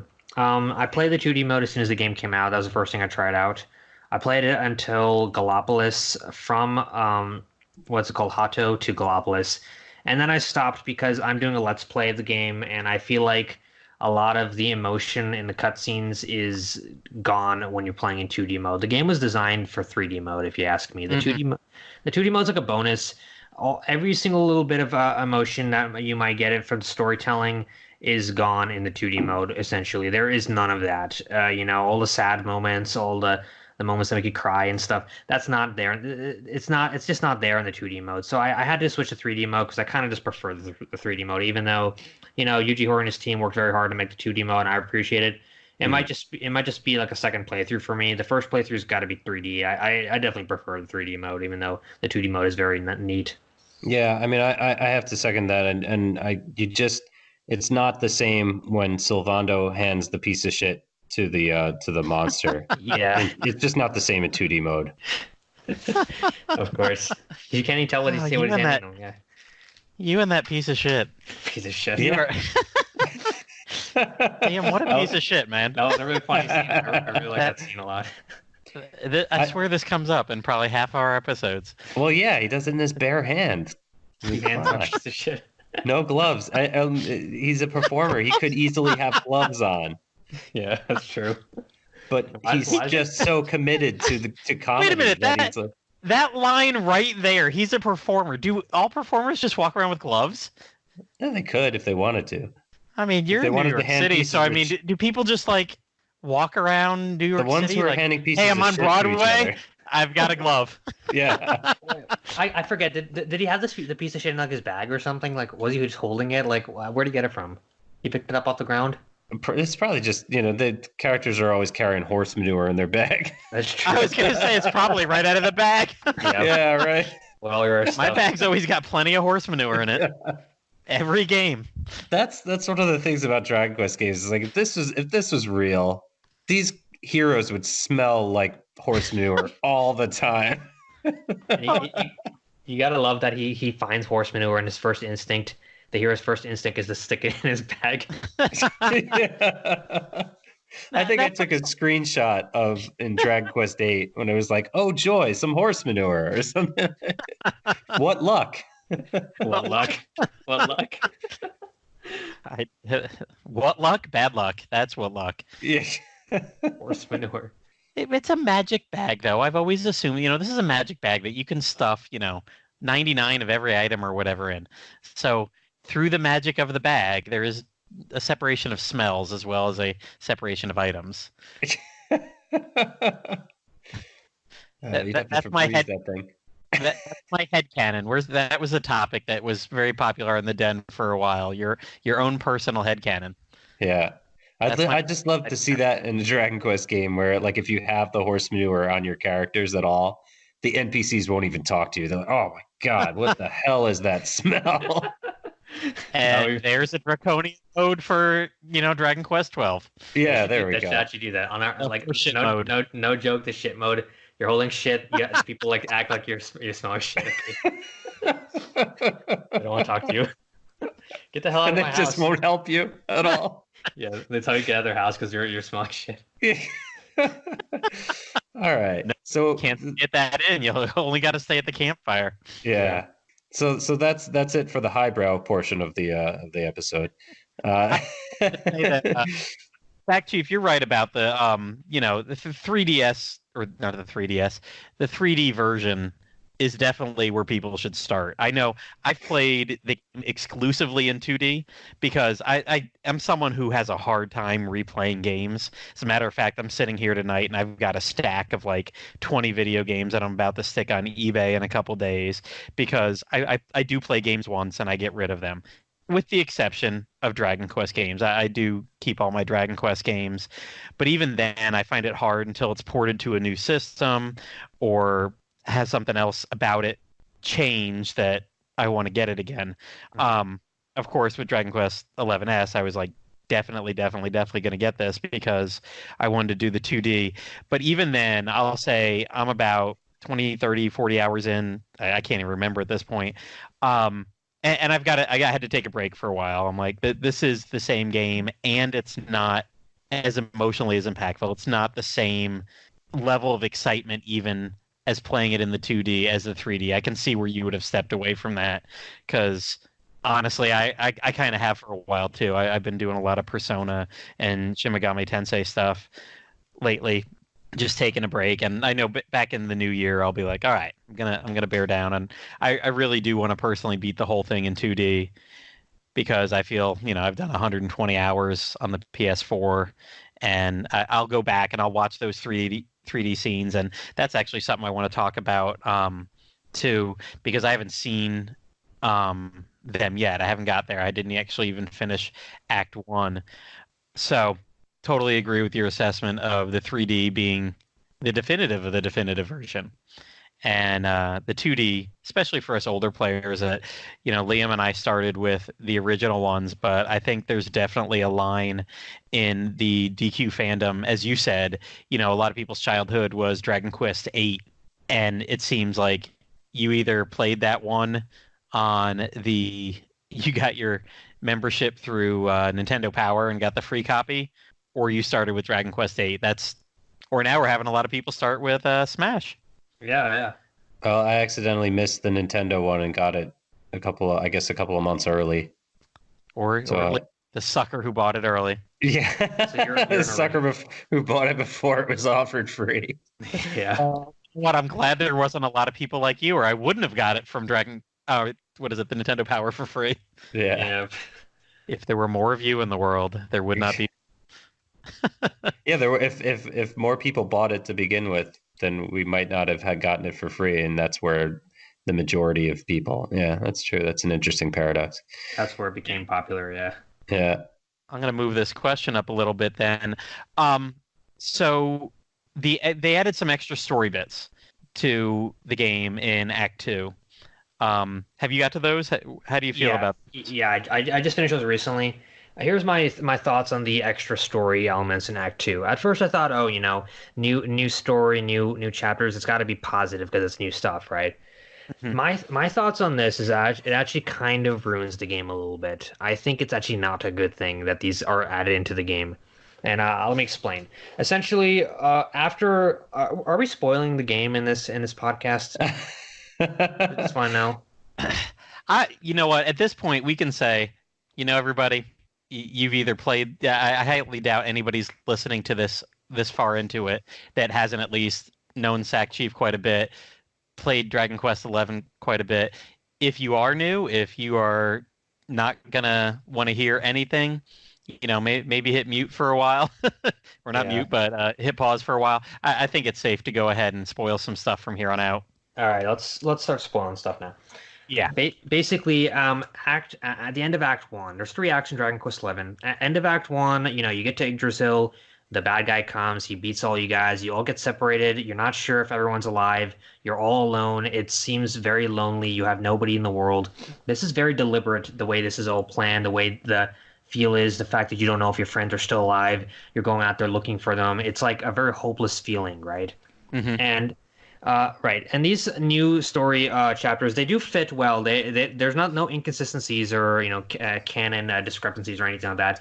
They fit well, but I feel like they should have been saved for the end as an optional end thing that you play at the end of the game rather than right after. Because first of all, they're very choppy. They drag on a lot. They're not very quick. They are kind of a little bit boring, if you ask me. And the worst thing is they confirm that all these characters are still alive when you were thinking, oh, what happened to them? Are they still alive? There's no doubt about it that's Sylvando and Eric and who else was had a chapter? Rab. Rab, yeah. Right. So it completely ruins the surprise of finding these characters again, in my opinion. I think that these chapters are, they ruin the entire the tension of the game. They ruin the pacing. I don't like them one bit. I don't think they really belonged in this part of the game right after the Luminary gets separated. I think it should have, after you got separated, you wake up as a fish, then you go looking for your friends. You have no clue where they are. That's a better way of presenting the story rather than giving you these explanations right off the bat. If they're going to include those in, I think they should have let you do it like later on after everyone's together. You can see what they were up to later on. Otherwise, it's just unnecessary. I think it's not a very good thing, and I think it should be an optional. That's one problem I have with the Switch version, if you ask me. Mm-hmm. Okay, I've actually heard that. I know Austin's mentioned that, both on Twitter and on Dragon Quest FM. Not having seen him for myself, that was definitely something I was going to actually replay in 3D mode. When I go through it with my 2D playthrough, that'll be something I actually definitely want to see in 3D. But yeah, I've not really heard people like, woohoo, thank God they added this. This is what the game was missing. No, of course not.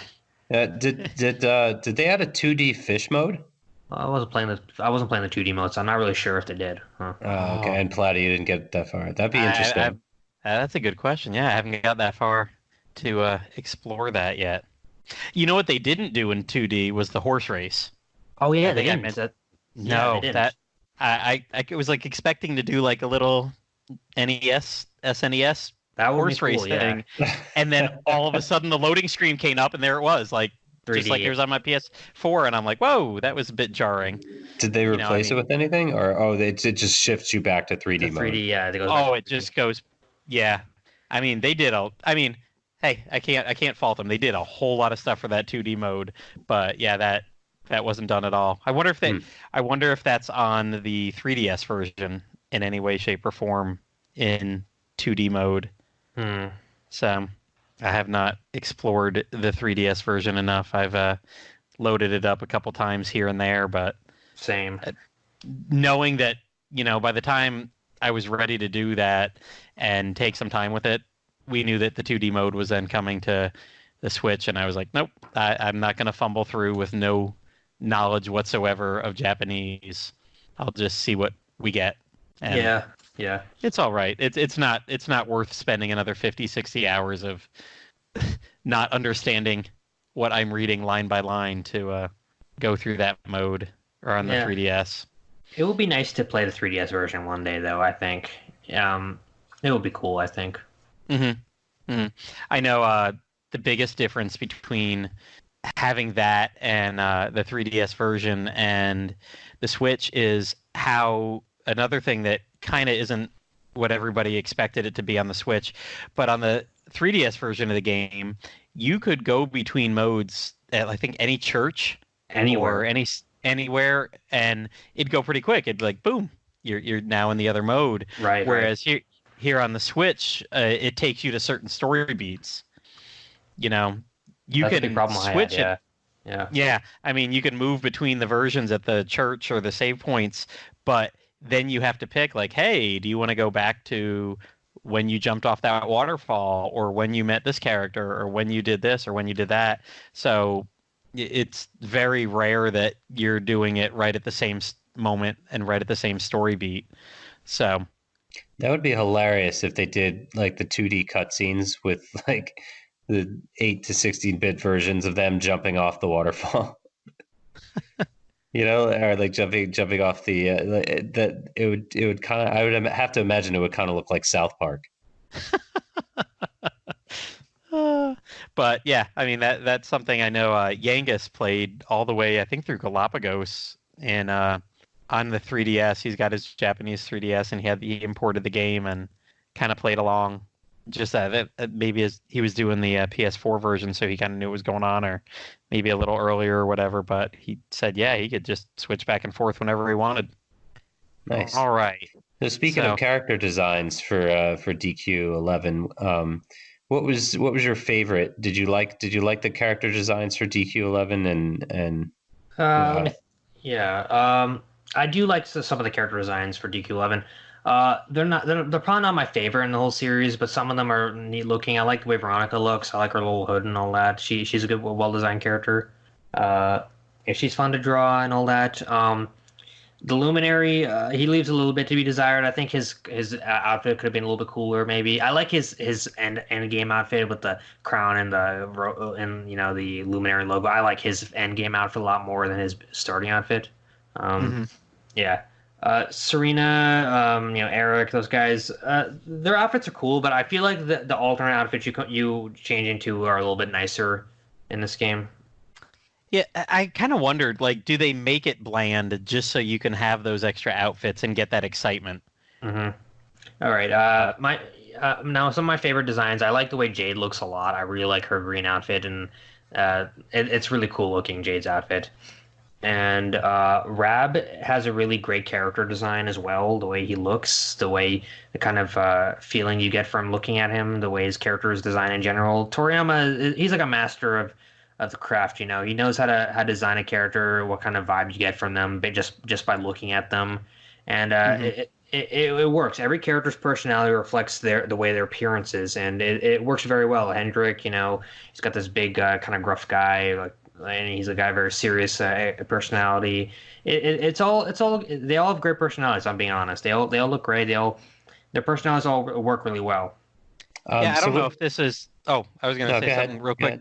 I don't know if it's my favorite cast in all of the Dragon Quest games, but I think it's maybe the cast that doesn't have any low points for me. Yeah. Yeah, I agree with that. I personally do think it's the best cast in the Dragon Quest games because all the characters kind of interact with each other. They all acknowledge each other a little more than you're kind of used to. Yeah, there's a little bit of camaraderie between them. They all feel like friends. It's cool. Yeah. I think it's a great cast of characters, and they're all really good. If I'm being honest, I think this is probably the best cast of characters Dragon Quest has ever seen. Yeah, I mean, I definitely like the cast from 4 a lot. But in terms of like personality and how they interact, they definitely stepped it up with 11. Yeah. So what's your favorite 4-person party? My first 4-person party. I keep the Luminary there, even though you don't really have to keep him, but he's a good guy, I think, with his sword of light and all that stuff. So Luminary is the leader, of course. Eric is the second-hand man. He's got these crazy moves that you have to have on you. And then, of course, I have to have Serena because she's this crazy healer girl who does all this healing, all this sort of stuff. And I have Jade in there. It's usually Jade or Sylvando, depending on what I need for the moment. What I like is the fact that Eric and the Luminary have this really crazy prep move called Scorched Earth, where you make a magical circle underneath the enemy, and it gives them crazy damage every single time they try moving. So I think they Mhm. work as a really good team. I think Luminary, Eric, Serena, and Jade are a really good four-person team. Cool. Nice. I have a hard time arguing with that. There's so many good builds, and I'll have to say, in Dragon Quest XI, and I've done it with the S too, I find myself, it's kind of like whoever I have going right then seems to work really good.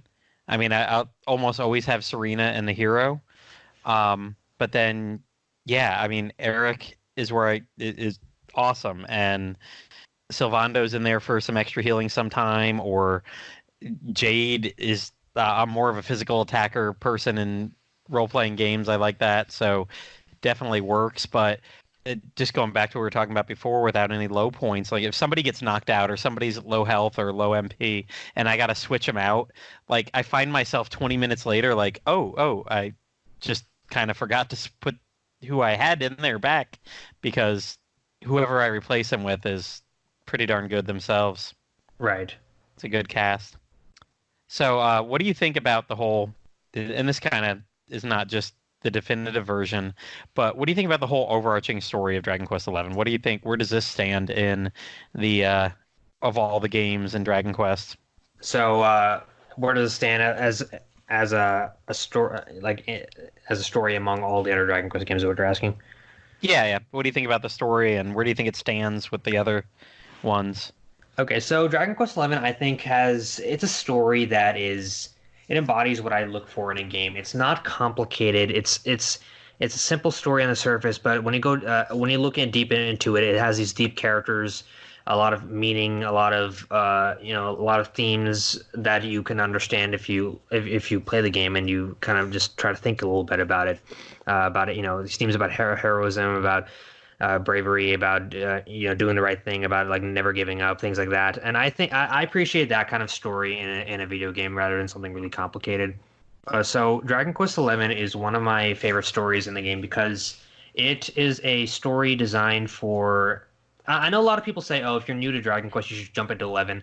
I really don't agree with that. I think Dragon Quest XI is a game made for people who are longtime fans of the series because this is a game that has throwbacks to the original series, to the original trilogy on the NES. It maintains the same kind of simplicity of it, while giving you these characters on the surface that you can understand, and it's not hard to grasp. Any people of all ages can understand Dragon Quest XI, can walk away with whatever message Dragon Quest XI teaches them, and I really like what happens late game in the story, the way it ties into the original trilogy. It really it gets you really emotional if you're a fan of Dragon Quest. This game really does kind of give you those kind of feelings, and as a longtime fan, you can really appreciate the story more than somebody who's new to the franchise. I don't know if you guys agree with that or not. Yeah, I think you definitely with the nostalgic elements built into the game. I think you get a lot more out of it if you played some of the earlier games first, particularly the Erdrick trilogy. But I think it's still a good jumping off point for new fans to just kind of dive in. Like this or 8 is a really good starting point for like what a modern Dragon Quest game is like. Right.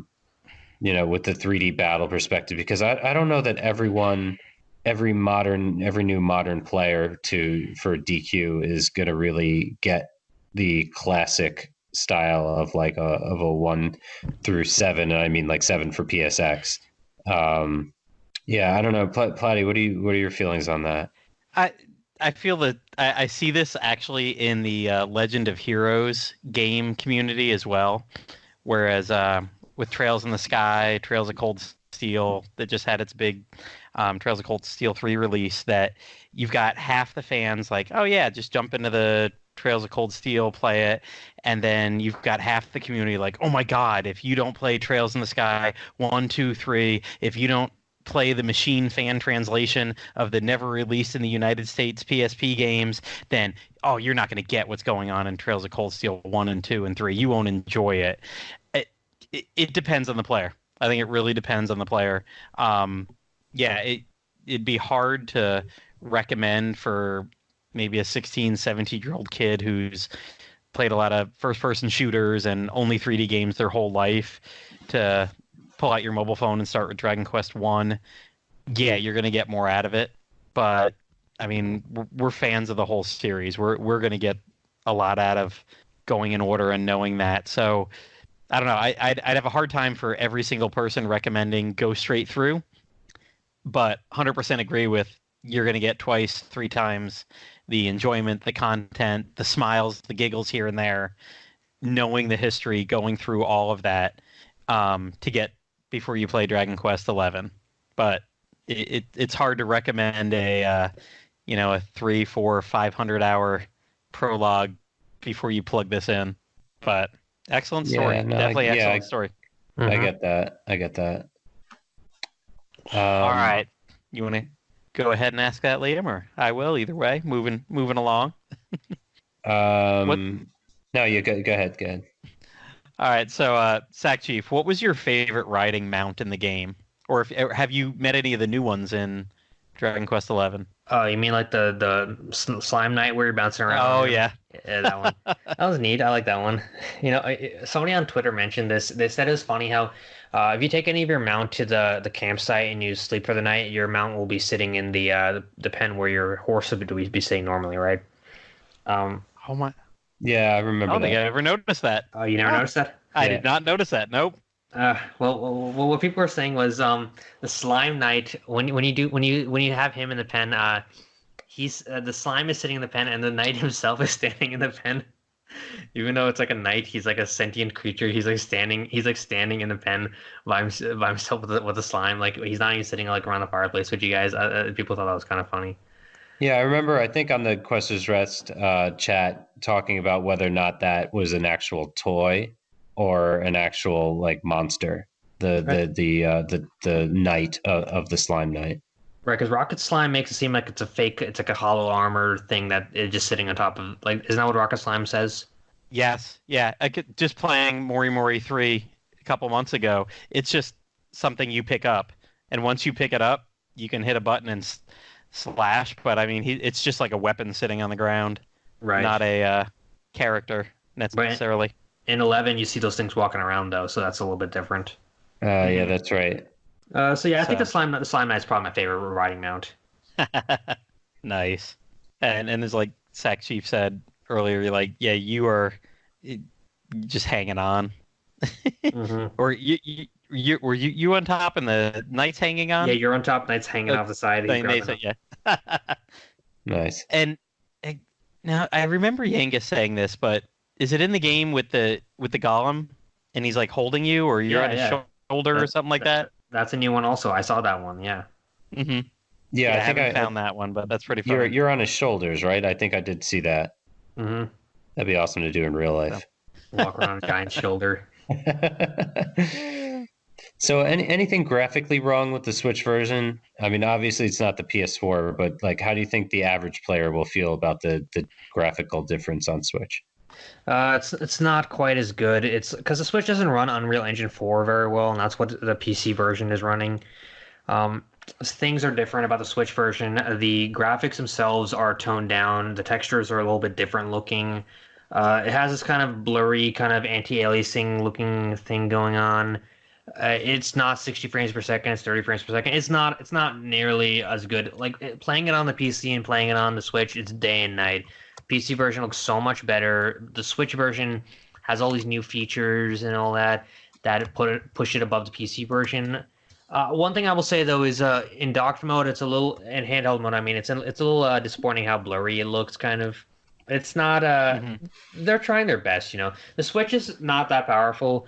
Getting a game of this kind of scale and magnitude to look that good on the Switch, it's impressive as it is, and I'm not gonna fault them for it. You know, there's still shadows. There's still it's not like a Dragon Quest 8 on 3DS where it looks really, really different. It looks close enough that I can't fault them too much. So I think it looks good for the hardware that they're working on. I think it looks fine. Is it a switcher level? A switcher level. I've heard so many people like just amazed that they got Witcher 3 to run on the Switch recently. Is that the one that they ported to that? Right. Mm-hmm. Or I haven't seen a lot of videos as much as the new Pokemon videos too. Like, oh, look at this. This person disappears when you turn sideways. You know, but there's a lot more salty Pokemon fans out there than there are Dragon Quest people picking on the Switch version. Yeah, The at least over the past week. yeah. Yeah, yeah. Well, the Pokemon fans, they're in a tough spot right now. They're in a spot we've never been in before.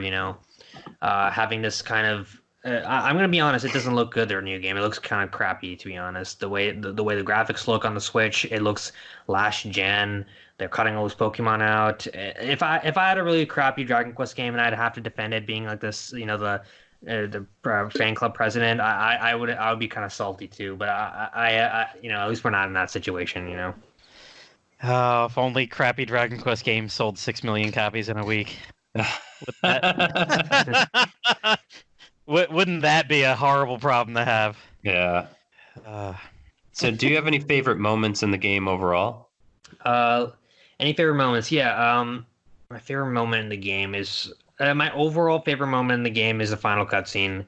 I think that's like the most amazing ending of any game I've ever seen in my entire life. Like I honestly think they nailed it completely. The way it ties back, the way it appeals, the way it kind of it's speaking to old Dragon Quest fans, saying, "Hey, listen, you've been waiting 30 years for this game. Here it is." Like, do you get what I mean? Yeah, it's definitely a big thank you to the fans. I know, right? it is. Yeah, and it's acknowledging, it's saying we're spoiling right now, right? Oh yeah. We're still spoiling. Okay. Hey, if you were expecting no spoilers, turn us off. Turn us off. We're still Yeah. spoiling. Okay. So at the end, when the egg dragon says you are Erdrick, I was like, "Holy shit! Really?" I was waiting for because I didn't know what was gonna happen. Right? I was completely blind. I was wondering how does this tie back to the Erdrick trilogy? The Luminaries, the original Erdrick, and they use the word Erdrick, and that's just the NES. It's like the original fans from the 1988 release or 90s, whatever. They're like, "Hey, listen. This is the game you've been waiting for. You're a longtime Dragon Quest fan. This is it. This is where it all began. This is the origin of Erdrick." And I'm like, holy shit, that's crazy. Like, that was so awesome. Like, people who are new to Dragon Quest, they don't, they're not going to get it as much as we do. Like the first time you saw that, how'd you feel? Like, honestly. It was a Dragon Quest 3 moment. Yeah. I played them all as they released on the NES back in the day, and I mean, there was really no good way to be spoiled for Dragon Quest 3. So I had that Dragon Quest 3 moment sitting in my bedroom. Oh my God, like I'm Erdrick. I'm the guy they've been talking about the past two games. That's my armor. That's my helmet. That's my helmet. Yep. It's such a So, cool moment. yeah. Yeah. I haven't had that kind of Dragon Quest moment in 20 years, 25 years. So really cool. Yeah. Yeah, I'm just glad that moment wasn't ruined for me. It was just perfect. I saw that cutscene. That cutscene is just so awesome. The way it ties back, the way it brings up a lot of questions as to is there a Dragon Quest timeline? How does this fit in? Like, yeah, it brings up a lot of that. Yeah, we're venturing into Zelda territory. It's not quite We that talk bad about though. Yeah. chronology. And like just the image of them putting that book on the shelf, being the 11th book on the shelf, too, in the ending, hmm just acknowledges. And now with the Tickington and the There's a lot. Cockles thing, Yeah, there's a lot to talk about. yeah, I mean that just there's so much, and this version I think with all that it's even more of a big, hey, remember all this kind of stuff. Right. It's Yeah. So Dragon Quest XI's ending. It's a great ending. It's a good ending that speaks to the fans of the series, the longtime fans. The localization team did not let us down. They made sure to give us all our little inside jokes, all the little little things here and there, and during the ending credits, all that stuff.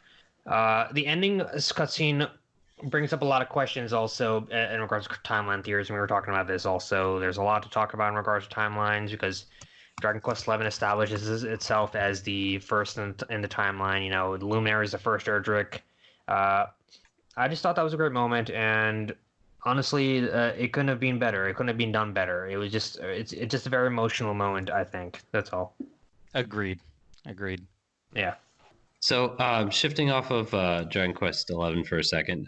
So, what type of DQ videos are you currently working on right now?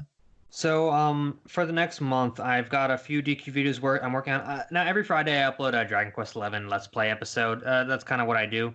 But that's just to keep people, busy watching my videos. I usually try to work on a little bit of a bigger project. I'm working on currently kind of a price guide for Dragon Quest games, like NES games, and I'm going to talk about which game's the rarest. That's kind of one I'm thinking of making. Mm-hmm. So I'm going to go through each one and talk about how valuable they are as a collector's item, and I think people might enjoy that because I got that question a lot from a lot of people. Okay. I'm working on a feature on Dragon Quest fan-made games. That one I hope to get out soon. I'm going to go through all the fan games on Woodus that I found that I downloaded, and we'll take a look and see which one's the best one. And I want to eventually rank all of the spin-offs for Dragon Quest. Nice. Yeah, I was actually thinking about that recently because I started playing Dragon Warrior Monsters. The Monster series is one that I haven't really gotten into over the years, and I'm trying to really just sit down and give it a shot. But as I'm playing through it, I'm like, I wonder how this ranks if I rank the spin-off franchises as a whole, like Torneko series and Monster series and Slime Mori Mori. Versus like if you just take out the individual games and say like, well, this is the best game, and then just go all the way down to the bottom, because you could probably come up with a bunch of different combinations that way too. So that should be interesting. Right. Have you ever played Caravan Hearts? Yeah, I played it recently actually. My Game Boy Advance. I have a Game Boy Advance flash card, so I was playing some Caravan Hearts. It's a bit of it's kind of a weird game because I like games where you can walk around the town and that kind of stuff. And Caravan Hearts, you can't really do that. It's like a little menu you have. It's cool. It's cool when you think about the Dragon Quest timeline though, because it adds a lot to that. So have you guys played it? I have. I played through it at least twice completely. No, that's Dragon Warrior or Dragon Quest Monsters 3 with Kiefer. Right. Yeah, with Kiefer. Yeah. Yeah. I haven't played it yet. Something I noticed that's kind of cool.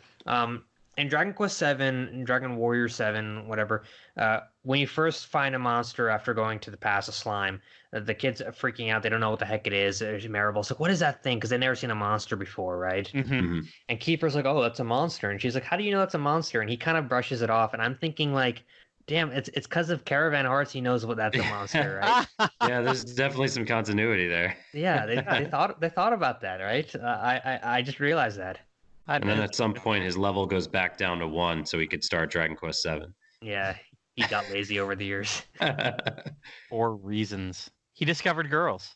There you go. Yeah, yeah. The prince got to keep busy, right? So when do you typically stream or post? Friday, Saturday, Sunday. It's the weekend mostly. Mm-hmm. Nice. Matt, can you think of any other? I was going to say, questions. What other series, what other games do you enjoy when you're not playing Dragon Quest? Lately, it's been so much Dragon Quest lately. Like, oh my gosh. Like, I don't think... Yeah, what is not playing Dragon Quest? I can't remember the last time I played something that wasn't Dragon Quest. Like, I'm going nuts. I'm going insane. Okay. I've just been so busy. I'm playing like 7, I'm playing 11, I'm playing 3, I'm playing 6 simultaneously right now. It's bad. I do like other games. Contrary to popular belief, I do play other stuff besides Dragon Quest. Let me think though. I like the Persona series a lot. I like Persona 4 a lot. I play that several times actually. Persona 4 Gold on my Vita. Mm-hmm. Yeah, I like that game. I bought Fire Emblem Three Houses this year. I actually own that. I played that for 10 hours and I dropped it because DQ11 came out. And I had to drop it, right? So, me and my sister chipped in to buy that. So we kind of like co-ownership in it. And I have to give it to her in like a couple months when my time share is over. And I'm not done yet. So I got to get into that. I like Fire Emblem. Fire Emblem is cool. It's very similar to Dragon Quest. I think there could be a lot of camaraderie between the Dragon Quest and Final Fantasy fan bases. And not Final Fantasy, Fire Emblem. Final Fantasy and Dragon Quest fans hate each other. Yeah. No, Fire Emblem. Fire Emblem. It's really cool. It reminds me a lot of Dragon Quest. I like Three Houses a lot from what I've played. I want to play a little more of that. I enjoy that game quite a bit. I think that kind of fandom and that kind of support would be great because I mean that series was kind of dying off, and it got especially in the West, and it got renewed years ago, and just now I mean, it's not selling like Final Fantasy, but it, like you said, Three Houses that came out and following a lot of RPGs. That was big news. That was a big deal for a while, and still is. I mean, I've got friends that play RPGs, and almost all of them got Three Houses. They love Right. that. Yeah. So Yeah. I feel like we need to get our three houses, because three houses is kind of like I think Awakening, Fire Emblem Awakening is kind of like our Dragon Quest 11. It kind of reignited mhm. a little bit of interest. Dragon Quest 12, I think, is going to be our Fire Emblem three houses where everyone's going to go nuts over it. That's kind of what I'm thinking. That'd be great. That'd be great. Thinking of Fire Emblem being a tactical or strategical RPG, that's kind of one thing that Dragon Quest hasn't gone to yet. Liam, you're talking about ranking the different kinds of sub-series games. We've got action RPG with the Heroes games, and you've got the monster collecting games, and you've got the mystery dungeon games. But we haven't had other than the Dragon Quest Wars, wasn't that it on the? Yeah. I was just Yeah, gonna say, yeah, you there know, is that kind of. It's almost like an Advance Wars clone. correct. Yeah. Yeah, I Other never than got that, to play that. I've always wanted to. I've probably put about 3 hours into it total. I went through all the quote unquote story missions, and that was about it. Um, but like I think Dragon Quest Tactics might be an awesome thing. That would be cool. Yeah.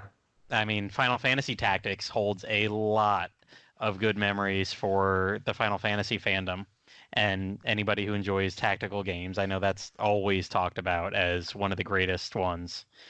So yeah, that could be the next subgenre area. I think that Dragon Quest could expand into, and I'm still waiting for Heroes 3. I'm waiting for Eric and Monsters, but I'm not a big fan of the genre myself, but I'd play Dragon Quest 1. I'll tell you that in a heartbeat. Yeah. Would you play Yeah. Dragon Quest Kart? I Yes. Yes. yes. Somebody on the builders group, I know we mentioned them like once every podcast. Somebody built the Rainbow Road, and Oh I my think god. they put the train tracks so you could actually like I guess you could hop in multiplayer and race, but they probably all go the same speed. So I guess it's whoever hits X first. That's crazy. I would play that. I know the Puff Puff Hour guys. They loved that cart and Oh yeah, the Bashmobile. The the Batmobile. Batmobile. Yep. They keep talking about it. They talked about it when I was on. Yeah. Yeah. I would play any game genre if Dragon Quest was attached to it. If I'm not even into MMOs, but if Dragon Quest 10 comes over, I will be the biggest, freaking fat neck beard in the basement playing that all day long. I'm not fat, but I'll become fat though. Yeah, I was gonna say you might be. Yeah. Yeah, we'll be like Cartman when they get hooked on World of Warcraft. Yeah, it'd be like that. Yeah. Uh, Oh my gosh. oh, I think that's. I'm out of questions. Liam, you got anything else? Yeah, I got nothing. Sackchief, you want to do a little self promotion? Anything you want to talk about? Yeah. So, you guys, everyone listening, I run a Dragon Quest centric YouTube channel. I have a Discord server as well, and I have a Twitter account where I post Dragon Quest jokes, Dragon Quest little trivia, little clips, unknown clips, things like that. I post a lot of Dragon Quest content. I'm one of the bigger Dragon Quest YouTubers people usually try to go to learn more about the series. If you want to learn more, you can always talk to me. I always respond. And that's about it. I've got a lot of cool projects in the future. I hope to see you on my channel. Excellent. And in the show notes, if you're listening to this on the podcast, go ahead and click. We got a couple of his links right there. But yeah, thanks for being on. I think that's about it for this episode. We've had a ball, Sackchief. Mhm. Thanks for joining us on Slime Time today. Yeah, Okay. Thanks for having me. Yeah, thanks so much, Sackchief. Just Platty, I saw what you did there. You just wanted to say ball sack on the podcast. Thank you, Oh, Sackchief, for geez. joining us today. You can check out Sackchief's videos on YouTube and check out his posts on Twitter at Sackchief. Yes, you might have noticed that the only time we ever mention Patreon on here is when we say we don't use Patreon. We're just some longtime fans that want to speak about the game series we know and love so much. If you do have some money you'd like to donate, consider sliding on over to the Dragon's Den at woodus.com/den and click on the button that says support this site. Woodus has owned and maintained the Dragon's Den fan site for over 20 years and would appreciate any donation that you have. Don't want to just directly send some money his way, use his Amazon affiliate links. He's got a bunch of them on there for pretty much any Dragon Quest game that is available on Amazon. Doesn't cost you a thing, but throws him a few cents here and there. Perhaps you want to order Dragon Quest XI-S, which we've been talking about tonight, and some of that money will go to support the Den.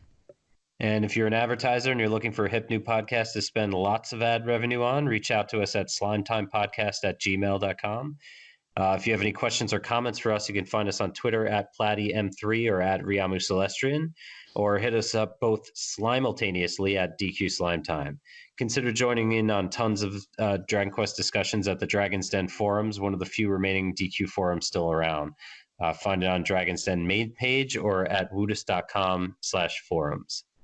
We'd like to thank everyone that made this possible, like Brian, aka Woodus, for his support of the series and this podcast, and keeping the Dragon's Den's lights on for decades now. And thanks to Amanda Lepre and the Descendants of Erdrick for allowing us to use their music for our podcast. Descendants of Erdrick is a video game tribute band from Austin, Texas. If you like what you've heard, check them out. And their most recent their most recent album Advent on at descendantsoferdrick.com or on Twitter at D of Erdrick, or go see their band leader Amanda Lepre live on tour as a guitarist for Andrew WK. So the band recently had an issue with their van breaking down, so they are accepting donations right now as well if you have any money you'd like to donate to help them because they're unable to tour at this time, or at least they're not able to drive very far for their tours. So if you do go to their website or go to their Twitter and see mentions of that, feel free to donate to them to help them get back on their touring. All right. Good to know that. And not good that that happened, but thanks for letting us know. Yeah. Thanks also to Dwayne Bullock, our wonderful graphic artist and Dragon Quest fan, for making this awesome artwork cover that we have for the podcast. Dwayne was on the original iteration of the Slime Time podcast, and he was on it a few episodes ago. You can check out more of his work at Dwayne Art on Instagram or on his website, dwaynebullocart.bigcartel.com. And if you're looking for more DQ podcasts, check out our earlier episodes on Dragon's Den, Anchor FM, iTunes, Spotify, YouTube, and more. Please also check out our fellow Dragon Quest podcasts available like Puff Puff Hour and Dragon Quest FM. All right. Bye, everyone. DQ Slime Time, sliming off. Thanks again, Sackchief. Yeah, thanks for having me.